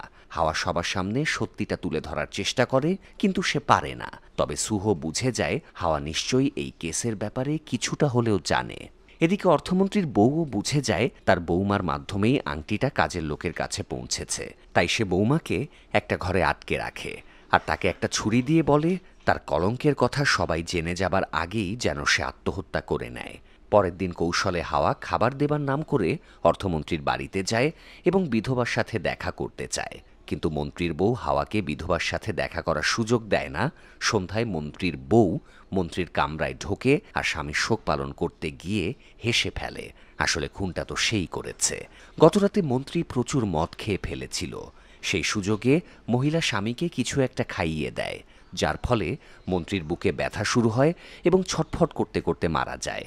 দরজার আড়াল থেকে দৃশ্যটা মহিলা দাঁড়িয়ে দেখে। অবশ্য কেন সে নিজের স্বামীকে হত্যা করল সেটা হয়তো আমরা পরে জানতে পারবো। এদিকে বিধবা শাশুড়ির দেয়া ছুরিটা বের করে আত্মহত্যা করতে যাচ্ছিল, তখনই হাওয়া তার একজন সঙ্গীকে নিয়ে বিধবাকে যে ঘরে আটকে রাখা হয়েছে সেই ঘরে পৌঁছে যায়। ছদ্মবেশে হাওয়াকে দেখে বিধবা অজ্ঞান হয়ে যায়। হাওয়া মেয়েটাকে লেডি জাংয়ের বাড়িতে নিয়ে আসে এবং সেখানেই শুইয়ে দেয়। জ্ঞান ফিরে বিধবা মেয়েটি কাঁদতে শুরু করে আর বলে তার বেঁচে থাকা অর্থহীন, এই জীবন সে রাখবে না। তবুও লেডি জাং তাকে সান্ত্বনা দিয়ে বলে তার চিন্তার কিছু নেই, তারা সবাই তাকে সাহায্য করবে। অন্যদিকে সুহ মিনিস্টারের কেস নিয়ে ইনভেস্টিগেশন করছিল। তার মনে পড়ে সে মিনিস্টারের ডেথ বডি থেকে ফুলের মিষ্টি স্মেল পেয়েছিল। সে মিনিস্টারের বাড়িতে পাওয়া ফুলের কিছু পাপড়ি বের করে সেগুলো নাড়াচাড়া করে, কিন্তু কিছুই বুঝতে পারে না। এরপর সে একটা কাপে পানি ঢেলে তার মধ্যে একটা পাপড়ি ফেলতেই পাপড়িটা গলে যায় এবং পানির রং গোলাপি হয়ে যায়। সুহ বুঝতে পারে এই পাপড়ির মাঝেই কিছু একটা রহস্য আছে। পরের দিন অফিসে এসে সুহ খেয়াল করে গতরাতে যে কাপে সে পাপড়ি ভেজানো পানি রেখে গিয়েছিল তার মধ্যে কিছু পোকামাকড় মরে পড়ে আছে। এটা দেখে সুহ নিশ্চিত হয়ে যায় অর্থমন্ত্রীকে বিষ দিয়েই মারা হয়েছে। এজন্য সে আবারও অর্থমন্ত্রীর বাড়িতে গিয়ে তার বউয়ের সাথে দেখা করে। সুহ মন্ত্রীর বউকে জিজ্ঞাসা করে মন্ত্রী সাহেব ঘুমানোর আগে কি খেয়েছিল। মহিলা জানায় তিনি পানি খেয়েছিলেন। তখন সুহ জিজ্ঞাসা করে ওনাকে পানি কে এনে দিয়েছিল। তখন মহিলা স্বীকার করে সেই মন্ত্রীর কাছে পানি নিয়ে গিয়েছিল। কথা বলার সময় মহিলা কিছুটা অস্বস্তি বোধ করছিল। ব্যাপারটা সুহ খেয়াল করে এবং আর কিছু জিজ্ঞাসা না করেই চলে আসে। মহিলার সাথে কথা বলা শেষ করে সুহ লেডি জাংয়ের হোটেলে আসে। সেখানে এসে হাওয়ার সাথে দেখা করে। হাওয়া সুহকে অনুরোধ করে ইয়ং ডিওক মানে মিনিস্টারের খুনের দায়ে যাকে গ্রেফতার করা হয়েছে তাকে যেভাবেই হোক ছাড়ানোর ব্যবস্থা করতে হবে, কারণ সে খুনটা করেনি। সুহ হাওয়াকে বলে তাদের কাছে স্ট্রং কোনো প্রমাণ নেই যা দিয়ে ইয়ং ডিওককে ছাড়ানো যায়। তবুও হাওয়া সুহকে বলে তাহলে কি তুমি একজন নিরপরাধ লোককে শাস্তি পেতে দেখে চুপ করে থাকবে? তোমার কি বিবেক বলে কিছুই নেই? কথাটা শুনে সুহর ইগোতে লাগে। সে রেগে গিয়ে বলে মুখোশের আড়ালে থেকে অনেক কিছুই বলা যায়। একবার মুখোশটা খুলে সবার সামনে এসে সাক্ষী দাও, দেখি কেমন পারো তুমি, তারপর বুঝবো তোমার কতটুকু বিবেক আছে। সুহর কথা শুনে হাওয়া হতাশ হয়ে বসে পড়ে, কারণ সেও জানে সে চাইলেও রাজসভায় গিয়ে সাক্ষী দিতে পারবে না যে অর্থমন্ত্রীর মৃত্যুর রাতে সে ইয়ং ডিওককে অর্থমন্ত্রীরই বিধবা বৌমার সাথে প্রেম করতে দেখেছে। তাই সে খুনটা করেনি। হাওয়া মাথায় হাত দিয়ে চিন্তা করতে থাকে সে এখন কিভাবে ইয়ং ডিওককে বাঁচিয়ে তার প্রেমিকা বিধবা মেয়েটির হাতে তুলে দেবে। এদিকে কাং অর্থমন্ত্রীর বউয়ের কাছে মাসিক পেমেন্ট নিয়ে যায়। আসলে এই মহিলাও অবৈধ সব কাজের সাথে স্টেটস কাউন্সিলর জি সাংয়ের সাথে জড়িত। এমনকি অর্থমন্ত্রীকে মারার প্ল্যানও তারা সবাই মিলে করেছিল। যাই হোক, কাং মহিলাকে জিজ্ঞাসা করে এখনো পর্যন্ত কেউ কিছু সন্দেহ করেছে কিনা। মহিলা জানায় অফিসার সুহ কেসটা নিয়ে খুব বেশি মাথা ঘামাচ্ছে। এটা শুনে কাংও চিন্তিত হয়ে পড়ে এবং বলে তাহলে তো এটা চিন্তার বিষয়। তুমি চিন্তা করো না কিউং, আমি সব সামলে নেব। কাংয়ের মুখে নিজের নাম উচ্চারণ করতে দেখে মহিলা রেগে যায় এবং ঠাস করে কাংকে একটা চর বসিয়ে দেয়। তারপর বলে তোমাকে একটা হোটেল খুলে বসিয়ে দেওয়া হয়েছে বলে নিজেকে মালিক ভাবতে শুরু করেছ, তাই না? নিজের লেভেল ভুলে যেও না। আর একবার যদি তোমার ওই ছোট মুখে আমার নাম শুনি তাহলে জিভটাই টেনে ছিঁড়ে ফেলবো। নান কিউইংয়ের অ্যাগ্রেসিভ আচরণ দেখে কাং তার কাছে ক্ষমা চায় আর মনে মনে বলে চোরের মায়ের বড় গলা। অন্যদিকে সুহ যেহেতু ইয়ং ডিউককে ছাড়াতে সাহায্য করছিল না, তাই লেডি জাং আর হাওয়া মিলে ইয়ং ডিউককে বের করে আনার একটা প্ল্যান বানায়। তারা জেলখানার গার্ডকে ঘুষ দিয়ে ইয়ং ডিউকের সাথে দেখা করার বাহানায় ভেতরে ঢোকে। এরপর তারা ইয়ং ডিউককে এক শিশি রং দিয়ে বেরিয়ে আসে। সে শিশি ভর্তি রং গায়ে ঢেলে নেয়। একটু পর একজন গার্ড ইয়ং ডিউকের এই অবস্থা দেখে ভাবে তার প্লেগ রোগ হয়েছে, সে রক্ত বমি করছে। গার্ড বাইরে এসে চিল্লাতে শুরু করলে সবাই আতঙ্কিত হয়ে পড়ে, কারণ প্লেগ ছোঁয়াচে রোগ। তাছাড়া সেই যুগে প্লেগ হওয়া মানেই মৃত্যু অনিবার্য। তাই তারা অথরিটিকে না জানিয়েই ইয়ং ডিউককে তুলে জঙ্গলে ফেলে আসে। আর তখনই আড়াল থেকে হাওয়া এবং তার এক সঙ্গী ছদ্মবেশে বেরিয়ে ইয়ং ডিউককে তুলে নিয়ে যেতে আসে। কিন্তু তাদের ফলো করে সুহো তার অ্যাসিস্ট্যান্টকে নিয়ে সেখানে চলে এসেছিল। সে তীর মেরে দুজনকে সাবধান করে দেয়, কিন্তু হাওয়া সাবধানের তোয়াক্কা না করে সুহোর তীরের সামনে দাঁড়িয়ে পড়ে। হাওয়া সামনে চলে আসায় সুহো থমকে যায়, আর সেই সুযোগে তার সঙ্গী ইয়ং ডিউককে তুলে নিয়ে ঘোড়ায় চড়ে পালিয়ে যায়। সুহো তার অ্যাসিস্ট্যান্টকে পাঠিয়ে দেয় তাকে ধরার জন্য। সুহো নিজে হাওয়াকে তাড়া করে। এক পর্যায়ে সে হাওয়াকে ধরে ফেলে এবং বকাঝকা শুরু করে, কারণ সুহো আইনের প্রতি অতিরিক্ত শ্রদ্ধাশীল। সে হাওয়াকে বলে সে যদি তার এই স্বেচ্ছাচারিতা বন্ধ না করে তাহলে তার শ্বশুরকে জানাতে বাধ্য হবে। তাছাড়া কোনোভাবে প্রশাসন আজকের ঘটনা জেনে গেলে হাওয়াকে কঠিন শাস্তি পেতে হবে। এসব শুনে হাওয়া বলে, তুমি কি আমাকে নিয়ে চিন্তিত নাকি তোমার আইন নিয়ে? হাওয়ার কথার কোনো উত্তর সুহো দিতে পারে না। উপরন্তু হাওয়া সুহোর ঘোড়ার গায়ে লাথি মেরে সেটাকে ভাগিয়ে দেয়, আর চোখের পলকে নিজেও তার ঘোড়া নিয়ে পালিয়ে আসে। সুহো পুরো জঙ্গলের মাঝে একা পড়ে যায়, সে আর হাওয়ার নাগাল পায় না। পরের দিন আসামিকে জঙ্গলে ফেলে আসার কথা রাজমহলে ছড়িয়ে পড়ে। পুলিশের লোক আবারও জঙ্গলে সেই জায়গায় যায়, কিন্তু কেউ ইয়ং ডিউককে খুঁজে পায় না। ব্যাপারটা নিয়ে জিসাংও চিন্তিত হয়ে পড়ে। সে হায়ার অথরিটিকে নির্দেশ দেয় আসামি হারিয়ে যাওয়ার পুরো দোষ যেন পুলিশের ওপর চাপিয়ে দেয়া হয়, আর দ্রুত অর্থমন্ত্রীর কেসটা শেষ করে দেয়া হয়। তা না হলে যে কোনো সময় থলের নিচের বেড়াল বেরিয়ে পড়তে পারে। সন্ধ্যায় হাওয়া সুহোর সাথে দেখা করে। হাওয়া সাথে করে একটা ছুরিও নিয়ে এসেছিল। সে সুহোকে ইমোশনাল ব্ল্যাকমেইল করার জন্য ছুরিটা নিজের গলায় ধরে বলে, তুমি স্টেটস কাউন্সিলরকে অভিযোগ দিলে তো এমনিও আমাকে মরতে হবে, তার চেয়ে বরং আমি তোমার সামনেই মরে যাচ্ছি, তাহলে তো তুমি খুশি হবে। সুহো নিরস গলায় বলে ওঠে, তুমি বাঁচো বা মরো তাতে সত্যিটা চাপা পড়ে যাবে না। তুমি আজ পর্যন্ত যতগুলো কাজ করেছো সবই অপরাধ। তখন হাওয়া মুখোশটা খুলে ফেলে এবং হতাশ হয়ে চেয়ারে বসে বলে, হ্যাঁ আমি অন্যায় করেছি। আমি স্টেটস কাউন্সিলরের বৌমা। আমি একজন বিধবা নারী যে তার স্বামীকে কখনো একটা বারের জন্যেও চোখে দেখেনি। আমার বিনা অনুমতিতে বাইরে যাওয়া পর্যন্ত নিষিদ্ধ। সংসারের কাজ আর স্বামীর শোক পালন, এভাবেই আমার জীবনের 15টা বছর নষ্ট হয়েছে। কিন্তু আমি এভাবে জীবন কাটাতে চাই না। আমি মানুষের বিপদে তাদের পাশে দাঁড়াতে চাই। হ্যাঁ আমি অপরাধ করেছি ঠিকই, কিন্তু এই অপরাধের মাধ্যমে নিমের মতো অসংখ্য মেয়ের মুখে হাসি ফুটেছে। অনেক গরিব দুঃখী মানুষকে রাতের আধারে ন্যায় পাওনা পাইয়ে দিয়েছি, যেটা তোমার প্রশাসন পারেনি। আর এর জন্য তোমার যদি আমাকে ক্রিমিনাল মনে হয় তবে আমি তাই। আমার কোনো অনুশোচনা নেই। এটাই আমার বেঁচে থাকার অর্থ। আমি এভাবেই বাঁচতে চাই। তুমি কি আমাকে এভাবে বেঁচে থাকার সুযোগ দেবে? কিছুক্ষণ ভাবার পরে সুহো বলে, ঠিক আছে, আমি তোমাকে তোমার মতো করেই বাঁচার সুযোগ করে দেব, কিন্তু শর্ত হলো তুমি যেটাই করবে আমার উপস্থিতিতে করবে। এটা শুনে হাওয়া বলে, সে তো বড় ধরনের কোনো ক্রাইম করে না। সে শুধুমাত্র চাল, ওষুধ এসবই মানুষের মাঝে বিলি করে বেড়ায়। এই ছোটখাটো কাজের জন্য আবার সুহোর অনুমতি নেওয়া লাগবে? সুহো রেগে বলে, সরকারি অফিসারের কার্যালয়ের দেয়াল টপকে ভেতরে ঢোকা, জেলখানা থেকে আসামিকে পালাতে সাহায্য করা, পুলিশ অফিসারকে ছুরি দেখিয়ে ব্ল্যাকমেইল করা, এগুলোকে তুমি ছোট ক্রাইম বলছো? তুমি যদি আর কখনো স্টেটস কাউন্সিলের বাড়ির দেয়াল টপকে বাইরে বের হও তাহলে আমি সামনের দরজা দিয়ে ভেতরে ঢুকবো, আর সেটাই তোমার শেষ দিন হবে। কথাগুলো বলেই সুহো উঠে চলে যায়, আর হাওয়া শুকনো মুখে বসে থাকে। সে বুঝে গিয়েছে সুহোর মতো নীতিবাদী অফিসারকে গলানো এতটা সহজ না। এদিকে কাং জিসাংয়ের কাছে গিয়ে জানায় অফিসার সুহো অর্থমন্ত্রীর কেসটা নিয়ে খুব বেশি মাথা ঘামাচ্ছে, তাই তার একটা ব্যবস্থা করতে হবে। জিসাং সুহোর ব্যাপারে আরও বিস্তারিত খোঁজ নেয়ার নির্দেশ দেয়। পরের দিন বাজারে একটা গ্যাঞ্জাম লেগে যায়।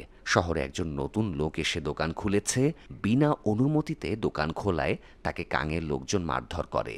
তখন সুহো এসে তাকে বাঁচায় এবং কাংয়ের লোকজনকে তাড়িয়ে দেয়। এতে খুশি হয়ে লোকটা সুহোকে একটা হেয়ার ক্লিপ উপহার দেয়।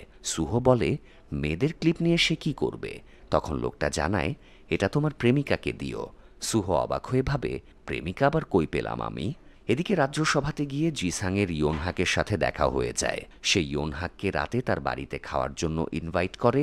সেই সাথে সে মনে পড়ার ভঙ্গিতে বলে, তোমার নাকি একজন ভাই আছে সুহো নাম, তাকেও সাথে করে নিয়ে এসো। ইয়োনহাক বেশ অবাক হয়। স্টেটস কাউন্সিলর তো খামোখা কাউকে দাওয়াত দেওয়ার মতো মানুষ না, সে কেন হঠাৎ তাদের দাওয়াত দিচ্ছে। মাথায় অনেক চিন্তা ঘোরার পরও ইয়োনহাক সুহোকে নিয়ে জিসাংয়ের বাড়িতে যায়। জিসাংয়ের পরিবারের লোকজন বাড়ির বাইরে তাদের জন্য অপেক্ষা করছিল। সুহোকে আসতে দেখেই হাওয়া চমকে ওঠে। সে খুবই বিব্রত বোধ করছিল। ইয়োনহাক আর সুহোকে নিয়ে খেতে বসে জিসাং গল্পে মেতে ওঠে আর তাদের পেটে থেকে বিভিন্ন কথা বের করার চেষ্টা করে।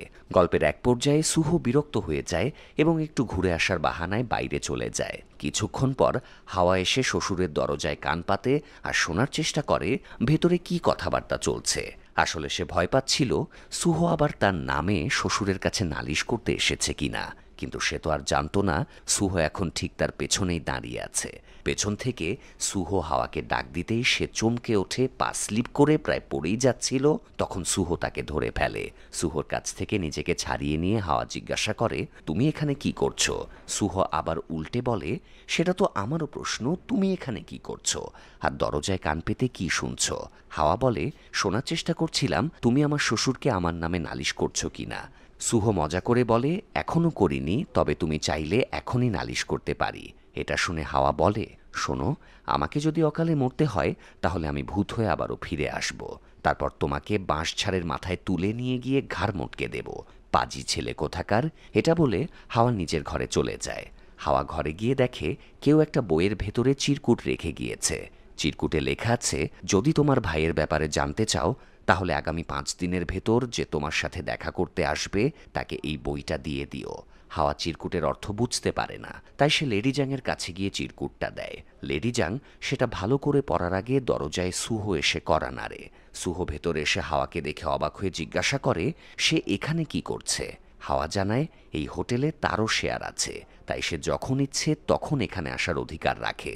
সুহো আর কোনো তর্কে না গিয়ে হাওয়াকে বলে, কাং সন্দেহ করছে মাস্ক পরা ছদ্মবেশী এই হোটেলের সাথে কানেক্টেড, আর সে এটাও সন্দেহ করছে এর পেছনে সুহো এবং লেডি জাংয়ের হাত রয়েছে। তাই সুহো হাওয়াকে সাবধান করে দেয়।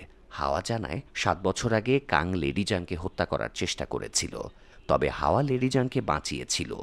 সেই কৃতজ্ঞতা স্বরূপ লেডি জাং হাওয়াকে এই ইয়ুংডু ইন হোটেলের পার্টনার করে। তাই হাওয়া যেভাবে হোক এই হোটেল এবং তার সাথে জড়িত মানুষগুলোকে প্রোটেক্ট করবেই। সুহো হাওয়াকে বলে, যেটাই ঘটুক না কেন সে যেন নিজের খেয়াল সবার আগে রাখে।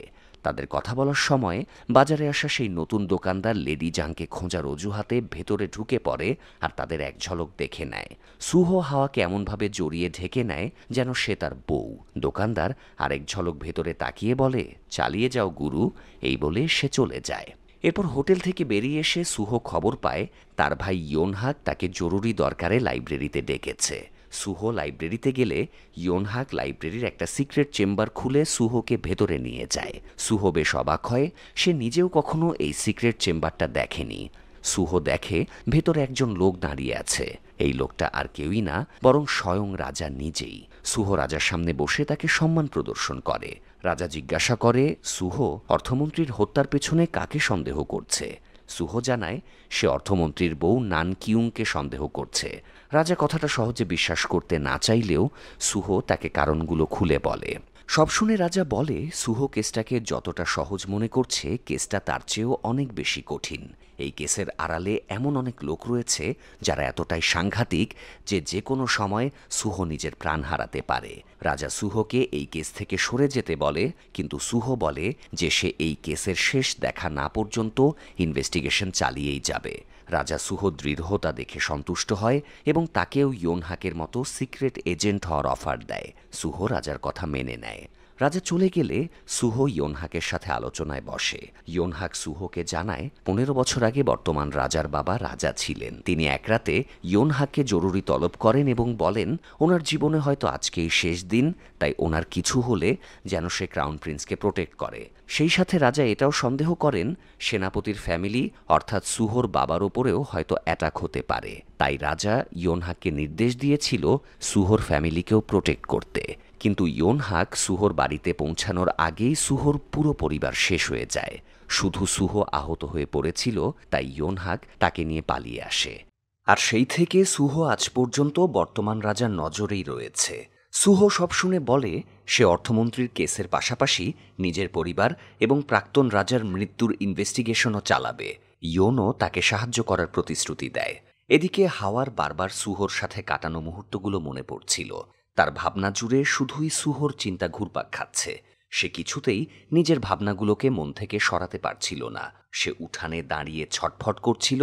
হঠাৎ তার খেয়াল হয় কেউ তাকে দেয়ালের ওপার থেকে দেখছে। তাই সে একটা পাথর তুলে ওইদিকে ছুঁড়ে মারে। পাথরটা গিয়ে সেই বাজারে আসা নতুন লোকটার মাথায় পড়ে। আসলে সেই তাকে আড়াল থেকে দেখছিল। এরপর হাওয়া নিজের ঘরে চলে যায়। পরের দিন হাওয়াকে তার শাশুড়ি নিজেদের মন্দির ঘরে জরুরিভাবে ডাকে। হাওয়া গিয়ে দেখে তার শাশুড়ি একটা পাখা হাতে রাগী চোখে তাকিয়ে আছে। পাখাটা শাশুড়ির হাতে দেখেই তার ভেতরে ছ্যাদ করে ওঠে। আসলে এই পাখাটা সুহোর। এতদিন হাওয়া নিজের কাছে লুকিয়ে রেখেছিল, কিন্তু শাশুড়ি সেটা আজ পেয়ে গিয়েছে। শাশুড়ি কর্কশ গলায় জিজ্ঞাসা করে, কোন পুরুষের পাখা এই ঘরে কিভাবে আসলো? হাওয়া পড়ে যায় বিপদে। সে এখন কিভাবে এই পরিস্থিতি সামলাবে? তখনই ঘরের ভেতরে সিওন চলে আসে আর বলে, এই পাখাটা সেই রেখেছে। এরপর সিওন বানিয়ে বানিয়ে একটা গল্প ফাঁদে যে সে একদিন ডাকাতদের হাতে পড়েছিল। তখন রয়্যাল সেক্রেটারি ইয়োনহাক এসে তাকে বাঁচায় আর যাওয়ার আগে পাখাটা ফেলে যায়। এটা শুনে শাশুড়ি আর কাউকে কিছু বলে না, শুধু বলে সেক্রেটারি ইয়োনহাককে খবর দিতে, সেই পরিবারের সম্মান বাঁচানোর জন্য তাকে ধন্যবাদ জানাবে। এটা শুনে তো দুজন আরো চিন্তায় পড়ে যায়, কারণ ইয়োনহাক তো এই পাখার ব্যাপারে কিছুই জানে না। হাওয়ার শাশুড়ি সত্যি ইয়োনহাকের সাথে দেখা করে, কিন্তু ভাগ্য ভালো হাওয়া আর সিওনও ওনার সাথে ছিল। হাওয়ার শাশুড়ি ইয়োনহাককে পাখাটা ফিরিয়ে দিয়ে তাকে ধন্যবাদ জানায়। ইয়োনহাক তো প্রথমে কিছুই বুঝতে পারে না, কিন্তু সিওন হাওয়ার শাশুড়ির পেছনে দাঁড়িয়ে ইয়োনহাককে ইশারা করে সব কথা মেনে নেয়ার জন্য। এতে ইয়োনহাক বুঝতে পারে সিওন তার কাছে সাহায্য চাইছে। তখন সে এমন ভান করে যে এই পাখাটা তারই, আর সেদিন সিওনকে ডাকাতদের হাত থেকে বাঁচিয়েছিল। ফলে হাওয়ার শাশুড়ি আর তাদের ওপর আর কোনো সন্দেহ না করেই বাড়ি ফিরে যায়। এদিকে সুহো লেডি জাংয়ের কাছে যায় নান কিউয়েং এর ব্যাপারে ইনফরমেশন নিতে। লেডি জাং জানায় কিউয়েং এর মা বিধবা হওয়ার পরে প্রেগনেন্ট হয়ে যায়। তাই প্রেগনেন্সির কথাটা গোপন রেখে সে অবৈধ সন্তানকে প্রসব করা মাত্রই তাকে অন্যত্র সরিয়ে দেয়। আর কিউয়েং এর মায়ের সেই অবৈধ সন্তানটাই হলো কাং। অর্থাৎ অর্থমন্ত্রীর বউ কিউং আর কাং হলো একই মায়ের পেটের ভাই বোন। ইনফরমেশনটা জানতে পেরে সুহো লেডি জাংকে ধন্যবাদ জানিয়ে চলে যাচ্ছিল। তখন লেডি জাং সুহোকে বলে সে যেন যতটা সম্ভব হাওয়ার কাছ থেকে দূরে থাকে। হাওয়া একজন বিধবা, সমাজে তার অনেক রেস্ট্রিকশন। সুহো এভাবে বারবার হাওয়ার কাছে গেলে হাওয়া হয়তো তার প্রতি দুর্বল হয়ে পড়বে। তাই সময় থাকতেই তাদের সাবধান হওয়া উচিত। লেডি জাংয়ের কথায় সুহো একটু আপসেট হলেও সে কিছু না বলে চলে যায়। পরের দিন হাওয়া তার শাশুড়ি এবং একজন কাজের লোকের সাথে বাজারে যাচ্ছিল। তখন বাজারের সেই নতুন লোকটা হাওয়ার শাশুড়ির সামনে পড়ে যায়, আর তখনই লোকটা মা বলে ডেকে উঠে পালিয়ে যায়। হাওয়ার শাশুড়ি তার পিছু লাগে, কিন্তু তাকে ধরতে পারে না। তার ধারণা এটাই তার সেই মৃত ছেলে জেওং। লোকটা পালানোর সময় বাড়ির কাজের লোকও তাকে দেখতে পায়, কিন্তু সেও নিজের চোখকে বিশ্বাস করতে পারছিল না, কারণ মৃত মানুষ কিভাবে বেঁচে উঠতে পারে তার কথা তো কেউই বিশ্বাস করবে না। জেওং একটা দোকানে লুকিয়ে পড়েছিল। ভাগ্যক্রমে তার হাওয়ার সাথেই ধাক্কা লেগে যায়। জেওং হাওয়াকে সরাসরি দেখে বলে, না মেহজাবিন, না আলিয়া ভাট, না মাধুরী, তুমি তো দেখছি সবার চাইতে সুন্দরী। হাওয়া লজ্জা পেয়ে বেরিয়ে আসে এবং নিমের সাথে তার দেখা হয়। হাওয়া নিমের সাথে কথা বলে দ্রুত চলে যায়। তখন জেওং নিমকে জিজ্ঞাসা করে, এই মেয়েটি কে? নিম জানায় এটা স্টেটস কাউন্সিলের পুত্রবধূ। কথা শুনে জেওং আরো অবাক হয়ে যায় এবং বিড়বিড় করে বলে ওঠে, আমার বউ এত সুন্দরী? বাড়ি ফিরে হাওয়ার শাশুড়ি অস্থির হয়ে ওঠে। সে ছেলের চিন্তায় অসুস্থ হয়ে পড়ে। রাতে স্টেটস কাউন্সিলর জি সাং স্ত্রীর সাথে দেখা করে। মহিলা জানায় সে বাজারে আজও জেওংকে দেখেছে। জি সাং বলে, মৃত মানুষ কখনো বেঁচে ওঠে না, তুমি ভুল কাউকে দেখেছ। মহিলা অস্থির হয়ে বলে, জেওং অ্যাক্সিডেন্ট করার পরে কেউ তার মৃতদেহ পর্যন্ত খুঁজে পায়নি। হতে পারে সে এখনো বেঁচে আছে। কিন্তু জি সাং স্ত্রীকে বোঝানোর চেষ্টা করে জেওং 15 বছর আগেই মরে গেছে। যদিও জেওং সত্যি এখনো বেঁচে আছে, আর মহিলা আজ বাজারে যাকে দেখেছে সেই জেওং। এই কথাটা জি সাংও জানে, কিন্তু সে তার বেঁচে থাকার কথা গোপন করছে কেন? আসলে 15 বছর আগে জি সাং যখন জেওং এর সাথে হাওয়ার বিয়ে ঠিক করেছিল, তখন জেওং বাবাকে জানিয়ে দেয় সেই বিয়ে করতে পারবে না, কারণ সে অন্য কাউকে ভালোবাসে। জেওং যে মেয়েকে ভালোবাসত তাকে বিয়ে করলে স্টেটস কাউন্সিলরের সম্ভ্রান্ত ফ্যামিলির মান ইজ্জত নষ্ট হয়ে যেত। তাই রাগ করে জিসাং তাকে ত্যায্য করে এবং বলে আজ থেকে জেয়ং তার কাছে মৃত, তার মতো দেশের বাকি সবাইও আজ থেকে জানবে জেয়ং মৃত। তাই জেয়ং যেন আর কখনো ফিরে না আসে। সেই থেকেই আর কি জেয়ং এর মৃত্যুর খবর চারদিকে ছড়িয়ে পড়ে। যাই হোক, জিসাং স্ত্রীর ঘর থেকে বের হতেই দেখে হাওয়া দাঁড়িয়ে আছে। জিসাং হাওয়াকে দেখে বলে, শুনলাম ইদানিং তুমি অর্থমন্ত্রীর বউ কিউইং এর সাথে মাঝে মধ্যে দেখা করছো। মহিলা কিন্তু সুবিধার না, তার কাছ থেকে দূরে দূরে থেকো। শ্বশুরের কথায় সম্মতি জানিয়ে কথা ঘুরে হাওয়া আবারও তার ভাইয়ের ব্যাপারে জিজ্ঞাসা করে যে তার ভাই সিক্রেট এজেন্ট ছিল কিনা। হাওয়ার ভাই সিক্রেট এজেন্ট ছিল কথাটা হাওয়ার জানার কথা না। তাই জিসাং বুঝতে পারে কিউং নিশ্চয়ই হাওয়াকে কান ভাঙানি দিচ্ছে। তাই জিসাং বেশি কথা না বাড়িয়ে হাওয়াকে এটা সেটা বলে ম্যানেজ করে নিজের ঘরে চলে যায়। ঘরে গিয়ে জিসাং সিন্দুক খুলে একটা মিলিটারি ব্যাচ আর একটা চিঠি বের করে। আসলে এই ব্যাচটা হাওয়ার ভাইয়েরই। তার ভাই সত্যিই রাজার সিক্রেট এজেন্ট ছিল, আর সে জিসাং এর ব্যাপারে অনেক কিছু জেনে গিয়েছিল। এজন্য জিসাং হাওয়ার ভাইকে হত্যা করে। সে তার কাছে একটা চিঠি পেয়েছিল, এই চিঠিটা হাওয়ার লেখা ছিল। তাই জিসাং সন্দেহ করে একদিন হয়তো হাওয়া ভাইয়ের মৃত্যুর কথা জানতে পেরে প্রতিশোধ পরায়ণ হয়ে উঠতে পারে। এই জন্য সে হাওয়ার বাবার কাছে নিজের ছেলের জন্য বিয়ের প্রস্তাব পাঠায় এবং হাওয়াকে বউ করে এনে বিধবা বানিয়ে নিজের সংসারে বন্দি করে রেখে দেয়, যাতে হাওয়া কখনো কিছু জানতে না পারে। কিন্তু জিসাং তো আর জানতো না হাওয়া আসলে কি জিনিস। হাওয়া নিজের ঘরে লুকানো ভাইয়ের তলোয়ারটা বের করে, আর সেটা দেখে আবারও ভাইয়ের মৃত্যু রহস্য জানার জন্য অস্থির হয়ে ওঠে। অনেকদিন পরে হাওয়া আবারও মুখোশ পরে দেয়াল টপকে বাইরে বের হয়। তখন সে দেখতে পায় তার শ্বশুরও কোথাও বের হচ্ছে। সে জিসাংকে ফলো করা শুরু করে। জিসাং সোজা কিউইং এর কাছে যায় আর তাকে সাবধান করে দেয় সে যেন হাওয়ার ভাইয়ের ব্যাপারে হাওয়াকে আর একটা কথাও না বলে। কিউং জানায় সে জিসাংকে ভরসা করে না, সে ডিপজলের চেয়েও হারামি ভিলেন। তাই কিউইংকে যদি মরতেই হয় সে সবাইকে নিয়ে মরবে, আর মরার আগে গত 15 বছরে জিসাংয়ের করা সব অপরাধের কথাও সবাইকে জানিয়ে যাবে। জিসাং একটু বিচলিত না হয়ে কিউংকে আবারও থ্রেট দিয়ে চলে যায়। আড়াল থেকে তাদের সব কথা শুনে হাওয়া কনফিউজড হয়ে যায় এরা আসলে কি নিয়ে কথা বলছে। মাথার মধ্যে নানান চিন্তা নিয়ে ফেরার সময় হাওয়া দেখে একদল লোক সুহোর উপরে অ্যাটাক করেছে। তারা প্রায় সুহোকে মেরেই ফেলছিল। তখন হাওয়া গিয়ে টাইগার শ্রফের স্টাইলে সবাইকে একাই মেরে সুহোকে উদ্ধার করে সেফ জায়গায় নিয়ে আসে। সুহো জ্ঞান ফিরলে দেখে হাওয়া তার কাঁধে মাথা রেখে ঘুমিয়ে পড়েছে। এ সময় হাওয়ারও ঘুম ভাঙে আর সে বিব্রত বোধ করে। হাওয়া সুহোকে কি পরিস্থিতি থেকে বাঁচিয়েছে সেটা বুঝিয়ে বলে, তারপর তাকে সাবধান থাকার পরামর্শ দেয়। সুহোর হাওয়ার সাথে কথা বলতে ইচ্ছে করছিল, কিন্তু তার লেডি জাংয়ের বলা কথাগুলো মনে পড়ায় সে হাওয়াকে এড়িয়ে যায় এবং তাকে ধন্যবাদ জানিয়ে চলে যায়। পরের দিন একজন মহিলা ফেরিওয়ালা হাওয়ার কাছে জিনিসপত্র বিক্রি করার ছলে আসে এবং হাওয়াকে একটা চিরকুট দেয়, যাতে একটা জায়গায় কথা লেখা ছিল যেখানে হাওয়াকে যেতে বলা হয়েছে। হাওয়া রাতে ছদ্মবেশে সেখানে যায় ঠিকই, কিন্তু সে নিজের জায়গায় অন্য কাউকে কথা বলার জন্য বসিয়ে দেয়। কিছুক্ষণের মধ্যেই সেখানে ইয়োনহাক আসে। আসলে সেই হাওয়াকে সেই বউয়ের ভেতরে করে এবং ফেরিওয়ালার হাতে করে চিরকুট পাঠিয়েছিল। ইয়োনহাক হাওয়ার ভাই সাংহোয়ের ব্যাপারে কথা বলছিল দেখে পেছন থেকে হাওয়া তার কাঁধে তরবারি ধরে এবং জিজ্ঞাসা করে সে সাংহোকে কেন খুঁজছে। ইয়োনহাক বলে সে সাংহোয়ের বোনকে খুঁজছে, কারণ সাং রাজার গার্ড ছিল। তার কাছে রাজার শত্রুর গুরুত্বপূর্ণ ইনফরমেশন ছিল, যেটা সে গায়েব হয়ে যাওয়ার আগে তার পরিবারের কোনো লোকের কাছে দিয়ে গেছে। হাওয়া ইয়োনহাককে জোর করে জিজ্ঞাসা করে তার ভাই কিভাবে গায়েব হয়েছিল, তার সাথে কি ঘটেছে। তখনই আবার সুহো পেছন থেকে এসে হাওয়ার কাঁধে তলোয়ার ধরে এবং ইয়োনহাকের কাছ থেকে সরে আসতে বলে। না বুঝে তিনজনের মধ্যেই হাতাহাতি শুরু হয়ে যায়। ইয়োনহাককে দেখে প্রথমে হাওয়া অবাক হয়। সে পেছন থেকে বুঝতেই পারেনি এটা রয়্যাল সেক্রেটারি ইয়োনহাক। আবার ইয়োনহাক হাওয়াকে দেখে অবাক হয়ে যায়, কারণ হাওয়া যে এরকম মুখোশ পরে ঘুরে বেড়ায় সেটা তো আর সে জানতো না। এটি সত্যি সুহোই জানতো।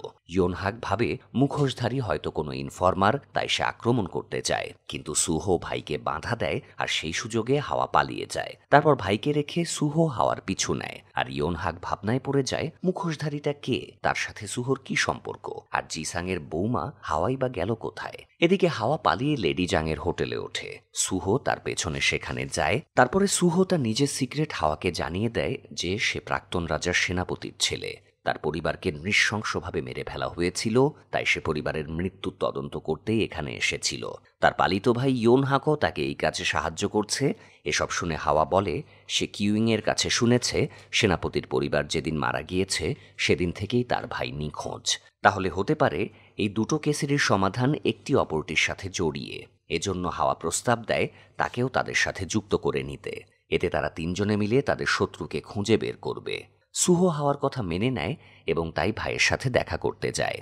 ইয়োনহাক সুহোককে দেখে প্রথমেই বলে ওঠে, তুই তো ভাই, ঘরের শত্রু বিভীষণ, নিজের ভাইয়ের বিপক্ষে গিয়ে আরেকজনকে কিভাবে তুই সাহায্য করলি? সুহো লজ্জায় ভাইকে কোনো উত্তর দিতে পারে না। তখন ইয়োনহাক ঝুঁকে এসে বলে, ওই মুখোশধারীটাই স্টেটস কাউন্সিলের বিধবা বৌমা, তাই না?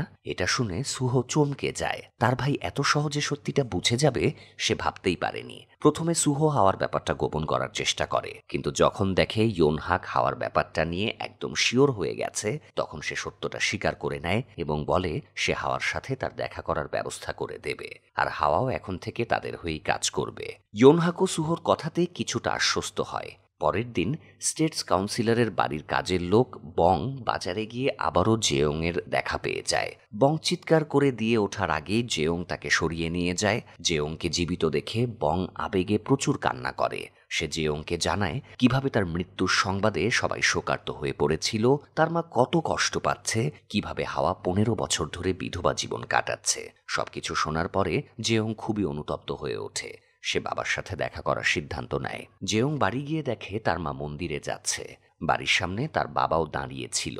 মা চলে গেলে সে আড়াল থেকে বাবাকে নিজের চেহারা এক ঝলক দেখায়।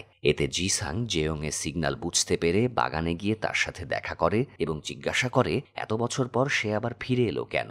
জেয়ং জানায় সে পাপের প্রায়শ্চিত্ত করতে চায়, সে তার ফ্যামিলির দায়িত্ব নিতে চায়। কিন্তু জিসাং তাকে সাবধান করে দেয় এবং নির্দেশ দেয়, তুমি কালকের ভেতর এই শহর ছেড়ে চলে যাবে, না হলে মনে রেখো তোমার মা একই ছেলের দুবার মৃত্যু সহ্য করতে পারবে না। এরপর আর কথা না বাড়িয়ে জিসাং চলে যায়। এদিকে বাড়িতে কেউ না থাকার সুযোগে হাওয়া ইয়োনহাকের সাথে দেখা করার জন্য বের হয়। সুহো হাওয়াকে সেই লাইব্রেরিতে সিক্রেট চেম্বারে নিয়ে যায়। ইয়োনহাক জানায় প্রাক্তন রাজার মৃত্যু, সুহোর পরিবারের ওপর অ্যাটাক আর হাওয়ার ভাইয়ের নিরুদ্দেশ হওয়ার পেছনে কোনো একটা চক্রই রয়েছে। ইয়োনহাক আরও বলে তাদের সন্দেহ প্রাক্তন রাজাকে এবং অর্থমন্ত্রীকে বিষ খাইয়ে মারার ব্যাপারে কিউইংই দায়ী।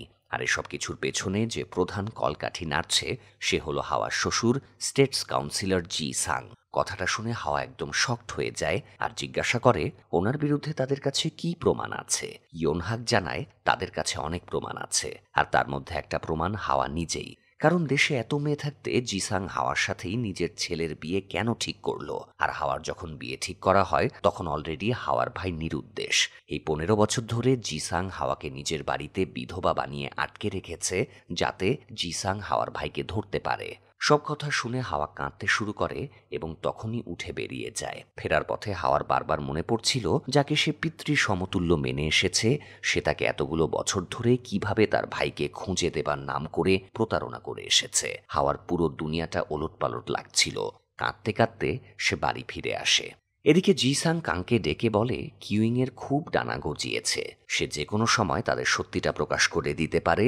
তাই কাং যেন কিউইংয়ের সানডে মানডে ক্লোজ করে দেয়। যদিও কিউইং কাংয়ের সৎ বোন, তবুও সে তাকে মারতে রাজি হয়। জিসাং যখন নিজের চক্রান্তে ব্যস্ত, তখন ইয়োনহাক আর সুহো তার বিরুদ্ধে একটা প্ল্যান সাজায়। সুহো রাতের অন্ধকারে হাওয়াকে একটা চিঠি দেয় আর বলে এই চিঠিতে লেখা আছে হাওয়ার ভাইয়ের খোঁজ চাইলে সে যেন একটা জায়গায় অমুক দিনে দেখা করে।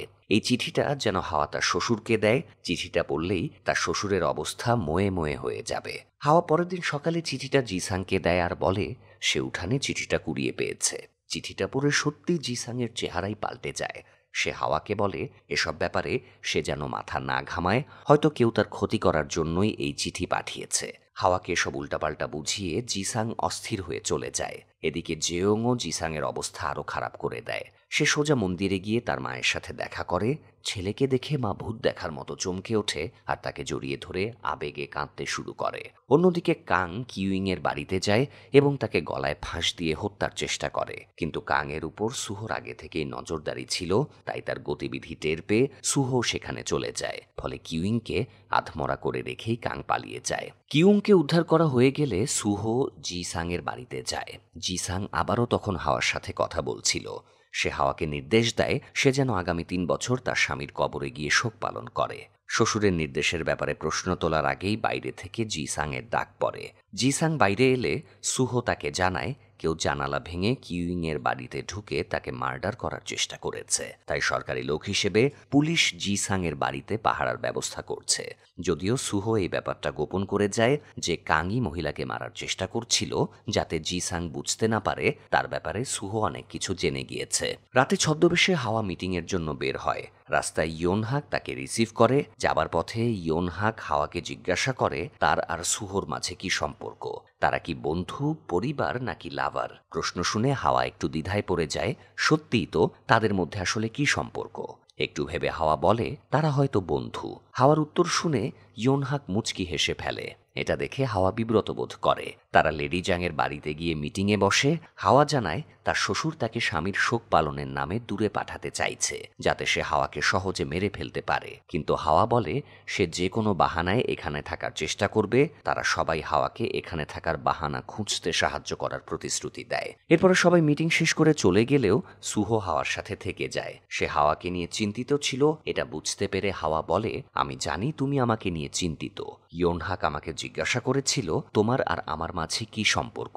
আমি তাকে জানিয়ে দিয়েছি আমাদের মাঝে কোনো সম্পর্ক নেই। তোমারও এটা জানা থাকা উচিত আমাদের মাঝে কখনো কোনো সম্পর্ক হওয়া সম্ভব না। এখনই তো আমাদের সম্পর্ককে মানুষ খারাপ চোখে দেখছে, সবাই উল্টাপাল্টা ভাবছে। তাই আমার থেকে তোমার দূরে থাকাই ভালো।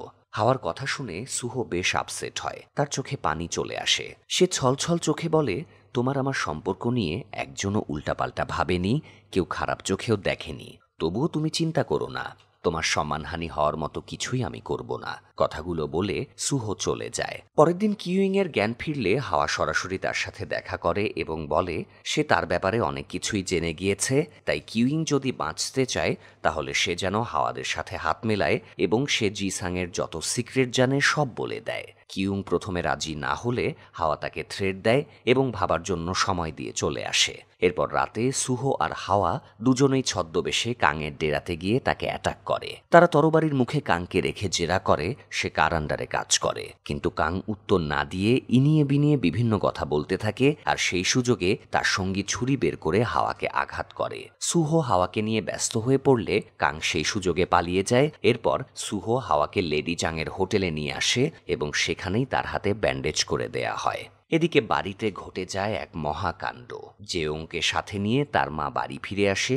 ছেলেকে দেখে জিসাং অবাক হয়ে মনে মনে বলে, হারামজাদাটা সত্যি বাড়ি পর্যন্ত চলে এলো। জেওং গিয়ে সোজা বাবাকে জড়িয়ে ধরে। সবার সামনে জিসাং রাগ দেখাতে পারছিল না বলে খুশি হওয়ার নাটক করতে গিয়ে তার নাজেহাল অবস্থা হয়ে যায়। তবে সবচেয়ে বেশি হতভম্ব হয়ে যায় হাওয়ান। সে বাড়ি ফিরেই দেখতে পায় তার মৃত স্বামী ফিরে এসেছে। জেওংকে দেখেই হাওয়া পালিয়ে ঘরের ভেতরে চলে যায়। জেওং হাওয়াকে দেখে একটু অবাক হয় আর ভাবতে থাকে, এই মেয়েটা আবার অফিসার সুহোর প্রেমিকা না তো? ওর সাথেই তো মেয়েটাকে দেখেছিলাম। তবুও সে হাওয়ার সাথে বারবার কথা বলার চেষ্টা করে, কিন্তু হাওয়া তার থেকে পালিয়ে বেড়ানোর চেষ্টা করছিল।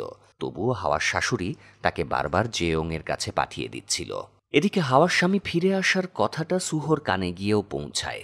কথাটা শুনে তার মন একদম ভেঙে যায়। সে মুড অফ করে ইয়োনহাকের কাছে যায় এবং প্যানপ্যানানি শুরু করে।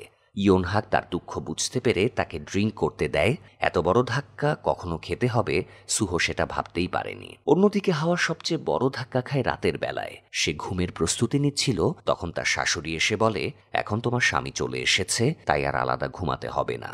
এখন থেকে তুমি স্বামীর সাথে শোবে আর খুব দ্রুত নাতি নাতনির মুখ দেখাবে। কথাটা শুনে হাওয়ার মাথায় চক্কর দিয়ে ওঠে, যেন এইমাত্র তার মাথায় বাজ পড়ল। যাই হোক, শুতে গিয়ে হাওয়া জেওং এর কাঁধে টকাশ করে মেরে তাকে সাময়িক সেন্সলেস করে দেয়। তারপর বেরিয়ে লেডি জাংয়ের হোটেলে গিয়ে তাকে বিস্তারিত জানায়। কথাবার্তা শেষ করে লেডি জাং জানায় সুহো আজ অনেক ড্রিঙ্ক করে পাশের ঘরে এসে শুয়ে আছে। এটা শুনে হাওয়া সুহোকে দেখতে যায়। সুহো ঘুমাচ্ছিল। হাওয়া তার পাশে বসতেই আধো ঘুমে সুহো হাওয়ার গালে হাত রাখে আর বিড়বিড় করে এটা সেটা বলতে থাকে। সুহো ভেবেছিল সে স্বপ্নে দেখছে, কিন্তু হাওয়ার স্পর্শ পেতেই সে জেগে যায় আর অমনি চমকে ওঠে সরি বলে। হাওয়া মুচকি হেসে বলে, মনে হচ্ছে তুমি একটা কিছু নিয়ে চিন্তিত। মনের ভিতরে কোনো উদ্বিগ্নতা থাকলে সেটা বের করে দেয়াই ভালো। কথাটা বলেই হাওয়া চলে যাচ্ছিল। সুহো তাকে থামিয়ে জিজ্ঞাসা করে, শুনলাম তোমার স্বামী নাকি ফিরে এসেছে? হাওয়া হ্যাঁ সূচক মাথা নাড়ে। সুহো বলে হাওয়াকে নিয়ে তার খুব দুশ্চিন্তা হচ্ছে। হাওয়া তাকে ভরসা দিয়ে বলে, চিন্তা করো না, আমাকে আমার ইচ্ছের বিরুদ্ধে কেউ জোর করতে পারবে না। কথাটা শেষ করে আর এক মুহূর্ত না থেমে হাওয়া ঘর থেকে পালিয়ে যায়, তারপর নিজের বাড়ি ফিরে যায়। বাড়ি ফিরে হাওয়া ছদ্মবেশ ধারণ করে তার শ্বশুরের ঘরে আড়ি পাতে, কারণ সে টের পেয়েছে কাং তার সাথে দেখা করতে এসেছে। কিন্তু দুজনেই তার উপস্থিতি টের পেয়ে যায়, তাই হাওয়া পালাতে শুরু করে। জিসাং ও তার দলবলকে লাগিয়ে দেয় ছদ্মবেশীকে খুঁজতে, কিন্তু কেউ খুঁজে পাবার আগেই হাওয়া নিজের ঘরে ঢুকে পড়ে। এদিকে জেংও ততক্ষণে জেগে উঠেছিল। সে এবং একজন সেনা হাওয়ার ঘরে কারো ছায়া দেখে এগিয়ে যাচ্ছিল। দরজার কাছে গিয়ে জেয়ং সেনাকে থামিয়ে নিজ ঘরে ঢোকে এবং হাওয়াকে সাদা ড্রেসে একদম স্বাভাবিকভাবে দেখতে পায়। জেয়ংও একটা বাহানা দেখিয়ে বলে, আমার ঔষধটা কোথায় দেখেছ? হাওয়ার সাথে সাথেই জেয়ং এর ঔষধ দিতে ওঠে, আর তখনই সাদা ড্রেসের নিচ দিয়ে হাওয়ার ছদ্মবেশী কালো ড্রেসটা বেরিয়ে যায়। গার্ড যাতে দেখতে না পায় এই জন্য জেয়ং আরেকটা ড্রেস দিয়ে হাওয়ার পায়ের কাছটা ঢেকে দেয়। ফলে কিছু সন্দেহ না করে গার্ড চলে যাওয়ার পরে জেয়ং হাওয়াকে জিজ্ঞাসা করে সে এরকম ড্রেস পরেছে কেন। আর জেয়ং যখন ঔষধের কথা জিজ্ঞাসা করলো তখন হাওয়া কিসের ঔষধ নিতে উঠে দাঁড়ালো। হাওয়া তো জানেই না জেয়ং কিসের ঔষধ খায়। হাওয়া কোনো রকম এটা সেটা বুঝিয়ে জেয়ংকে সামলে নেয়। জেয়ং উঠে চলে যাবার সময় বলে, তুমি আমার বউ ঠিকই, কিন্তু সেই সাথে তুমি একজন রহস্যময়ী নারী। হাওয়া জেয়ংয়ের কথার কোনো অর্থ বুঝতে পারে না। পরের দিন হাওয়া আবারও ছদ্মবেশে বের হয়। তখন সে দেখে সুহো দ্রুত খুব কোথাও যেন যাচ্ছে, কারণ একটু আগে কাং সুহোর কাছে চিরকুট পাঠিয়েছে। সে চিরকুটে লিখেছে, যদি কেউ জাংকে বাঁচাতে চাও তাহলে এক্ষুনি একা আমার আস্তানায় চলে এসো। এই চিরকুটটা দেখেই সুহো এখন কাংয়ের আস্তানায় যাচ্ছে। আস্তানায় গিয়ে সুহো দেখে লেডি জাংকে বেঁধে রাখা হয়েছে। সে লেডি জাংকে উদ্ধার করতে গেলে কাং তার পুরো দলবল নিয়ে বেরিয়ে আসে। সুহো যথাসম্ভব তাদের সাথে ফাইট করে, কিন্তু সুহোকে আটকাতে কাং লেডি জাংয়ের গলায় তলোয়ার ধরে। তাই বাধ্য হয়ে সুহো নিজের তলোয়ার ফেলে দিয়ে আত্মসমর্পণ করে। তখনই আবার হাওয়া এসে সবার উপরে ঝাঁপিয়ে পড়ে। সে লেডি জাংকে উদ্ধার করলেও সুহোকে কাং কয়েদি বানিয়ে নেয়। সে সুহোর ঘাড়ে তলোয়ার রেখে হাওয়াকে বলে, সে যদি তলোয়ার ফেলে না দেয় তাহলে সে সুহোকে ঠিক সেভাবেই মারবে যেভাবে 15 বছর আগে সে সুহোর বাবাকে মেরেছিল। বাধ্য হয়ে হাওয়া তলোয়ার ফেলে ঠিকই, কিন্তু তখনই একটা ইট তুলে সে ছুঁড়ে মারে। এতে হাতের তলোয়ারটা পড়ে যায়, আর সাথে সাথেই হাওয়া এবং সুহো দুজনেই তলোয়ার তুলে নেয়। ঠিক সেই মুহূর্তে আবার পুলিশের ফোর্সও চলে আসে, আর তারা কাং এবং তার দলবলকে গ্রেফতার করে নিয়ে যায়। সেই সাথে রাজার নির্দেশে মৃত অর্থমন্ত্রীর বউ কিউংয়ের নামেও গ্রেপ্তারি পরোয়ানা জারি হয়, কিন্তু পুলিশ গিয়ে কিউংকে কোথাও খুঁজে পায় না। এদিকে রাজা আবার স্টেটস কাউন্সিলের পুরো ফ্যামিলিকে তার বাড়িতে ইনভাইট করে। এজন্য জিসাং বাড়ির সবাইকে নিয়ে রাজার মহলে যায়। রাজা বলে, তোমাদের জন্য একটা সারপ্রাইজ আছে। এরপর রাজার ডাক দিতেই কিউং চায়ের ট্রে নিয়ে ভেতরে ঢোকে। জিসাং কিউংকে দেখে অবাক হয়ে যায়। রাজা যার বিরুদ্ধে গ্রেফতারি পরোয়ানা জারি করেছে তাকেই আবার রাজা নিজেই শেল্টার দিয়েছে। এর মানে কি?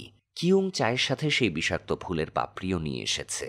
জিসাংয়ের নির্দেশে যেই বিষ মেশানো চা খাইয়ে কিউং প্রাক্তন রাজাকে হত্যা করেছিল, কিউং কয়েকটা কাপে পাপড়ি রাখে, তারপর তাতে চা ঢালে এবং জিসাংকে জিজ্ঞাসা করে, এগুলো দেখে কি আপনার কিছু মনে পড়ছে? জিসাং এমন ভান করে যেন সে কিছুই বুঝতে পারে না। কিউং চায়ের কাপটা রাজার কাছে পাঠিয়ে দেয়। রাজা চায়ের ঘ্রাণ নিয়ে বলে, বাহ, বেশ সুন্দর ঘ্রাণ তো। এরপর রাজা জেয়ংকে ডাকে এবং বলে, তুমি যেহেতু 15 বছর পর ফিরে এসেছো, তাই তোমাকে দিয়েই এই চায়ের পরিবেশন শুরু হোক। আসলে এখানে যা কিছু ঘটছে সবকিছু রাজা এবং ইয়োনহাক আগে থেকেই পরিকল্পনা করে রেখেছিল। তারা ভেবেছিল নিজের ছেলেকে বিষ খেতে দেখে নিশ্চয়ই জিসাং তার সব অপরাধ স্বীকার করে নেবে, কিন্তু জিসাং এর মন ছিল পাথরের মতো শক্ত। তার নিজের ছেলে চায়ের কাপে চুমুক দিতে যাচ্ছিল, তবুও সে ছেলেকে থামায় না। শেষে বাধ্য হয়ে রাজা নিজেই জেয়ংকে চুমুক দেওয়ার আগেই থামিয়ে দেয়। তারপর রাগ করে বলে, অনেক নাটক হয়েছে, এবার সবাই নিজেদের অপরাধ স্বীকার করে নাও। কিন্তু তবুও জিসাং নিজের অপরাধ স্বীকার করে না।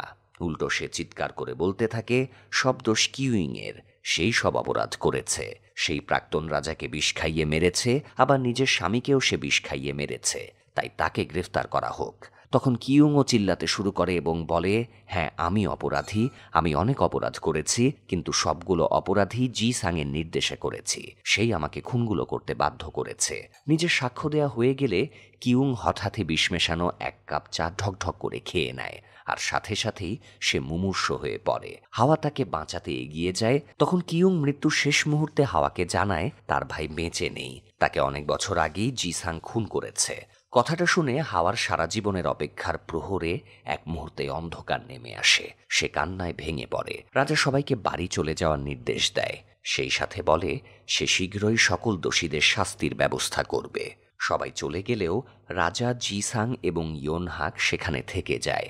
রাজা জিসাংকে নিজের অপরাধ স্বীকার করতে বলে, কিন্তু জিসাং অপরাধ স্বীকার করা তো দূরে থাক, বরং সে রাজাকে চ্যালেঞ্জ ছুড়ে দিয়ে বলে, পারলে প্রমাণ করুন আমি খুনগুলো করিয়েছি। আপনার একমাত্র সাক্ষী তো ছিল কিউং, কিন্তু সেও ঝরে গেল। তাই রাজসভাতে আপনি আমাকে দোষী প্রমাণ করতে পারবেন না। বরং আজকে আমি আমার সাথে যেটা করলেন তাতে আজ থেকে আপনাকে আমার শত্রুতার মোকাবিলা করতে হবে। আর সবার প্রথমে আমি আপনাকে সিংহাসন চ্যুত করব। রাজাকে থ্রেট দিয়ে জিসাং চলে যায়। এদিকে হাওয়া ছদ্মবেশে বাইরে বসেছিল। তখন সে জিসাংকে আসতে দেখেই তার উপরে অ্যাটাক করে দেয়। কিন্তু জিসাংকে বাঁচাতে সুহো চলে আসে এবং হাওয়াকে সরিয়ে নিয়ে যায়।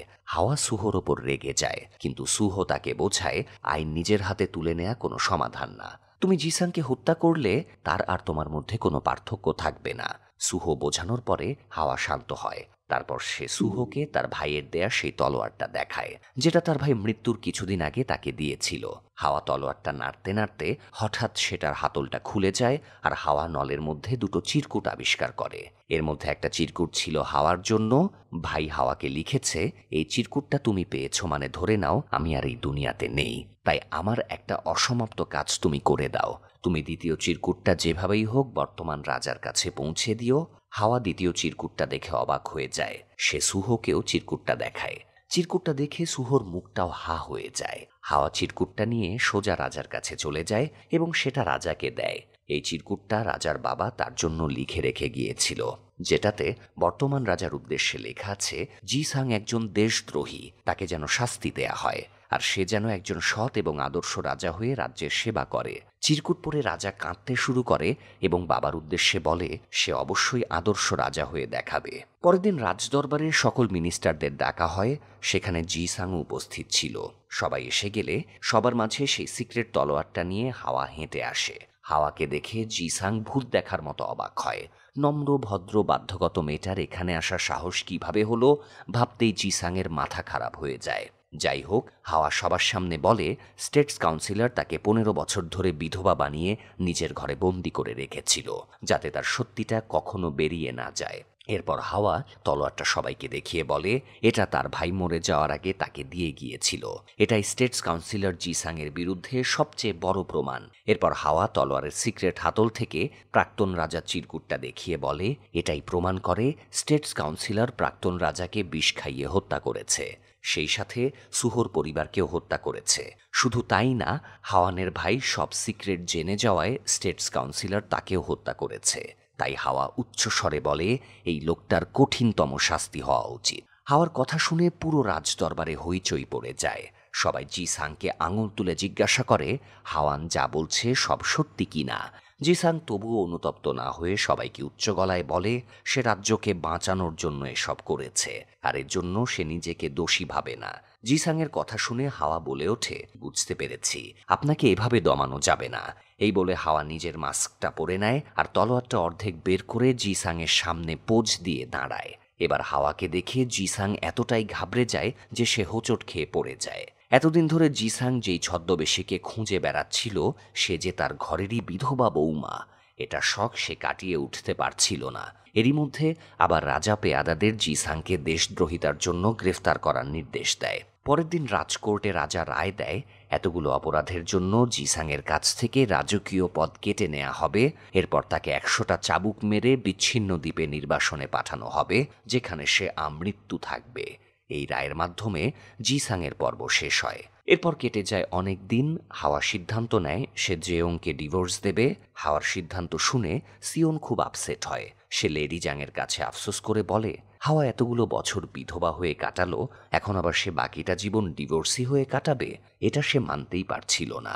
এরই মধ্যে আবার ইয়োনহাক এবং জেয়ংও সেখানে চলে আসে। তারাও ব্যাপারটা নিয়ে আলোচনা শুরু করে। শেষে জেয়ং বলে তাকেই কিছু একটা করতে হবে। সে বাইরে এসে সমস্ত লোকজনের সামনে দাঁড়িয়ে বলে তার অনুপস্থিতিতে হাওয়াকে তাদের বাড়ির বউ করে আনা হয়েছিল।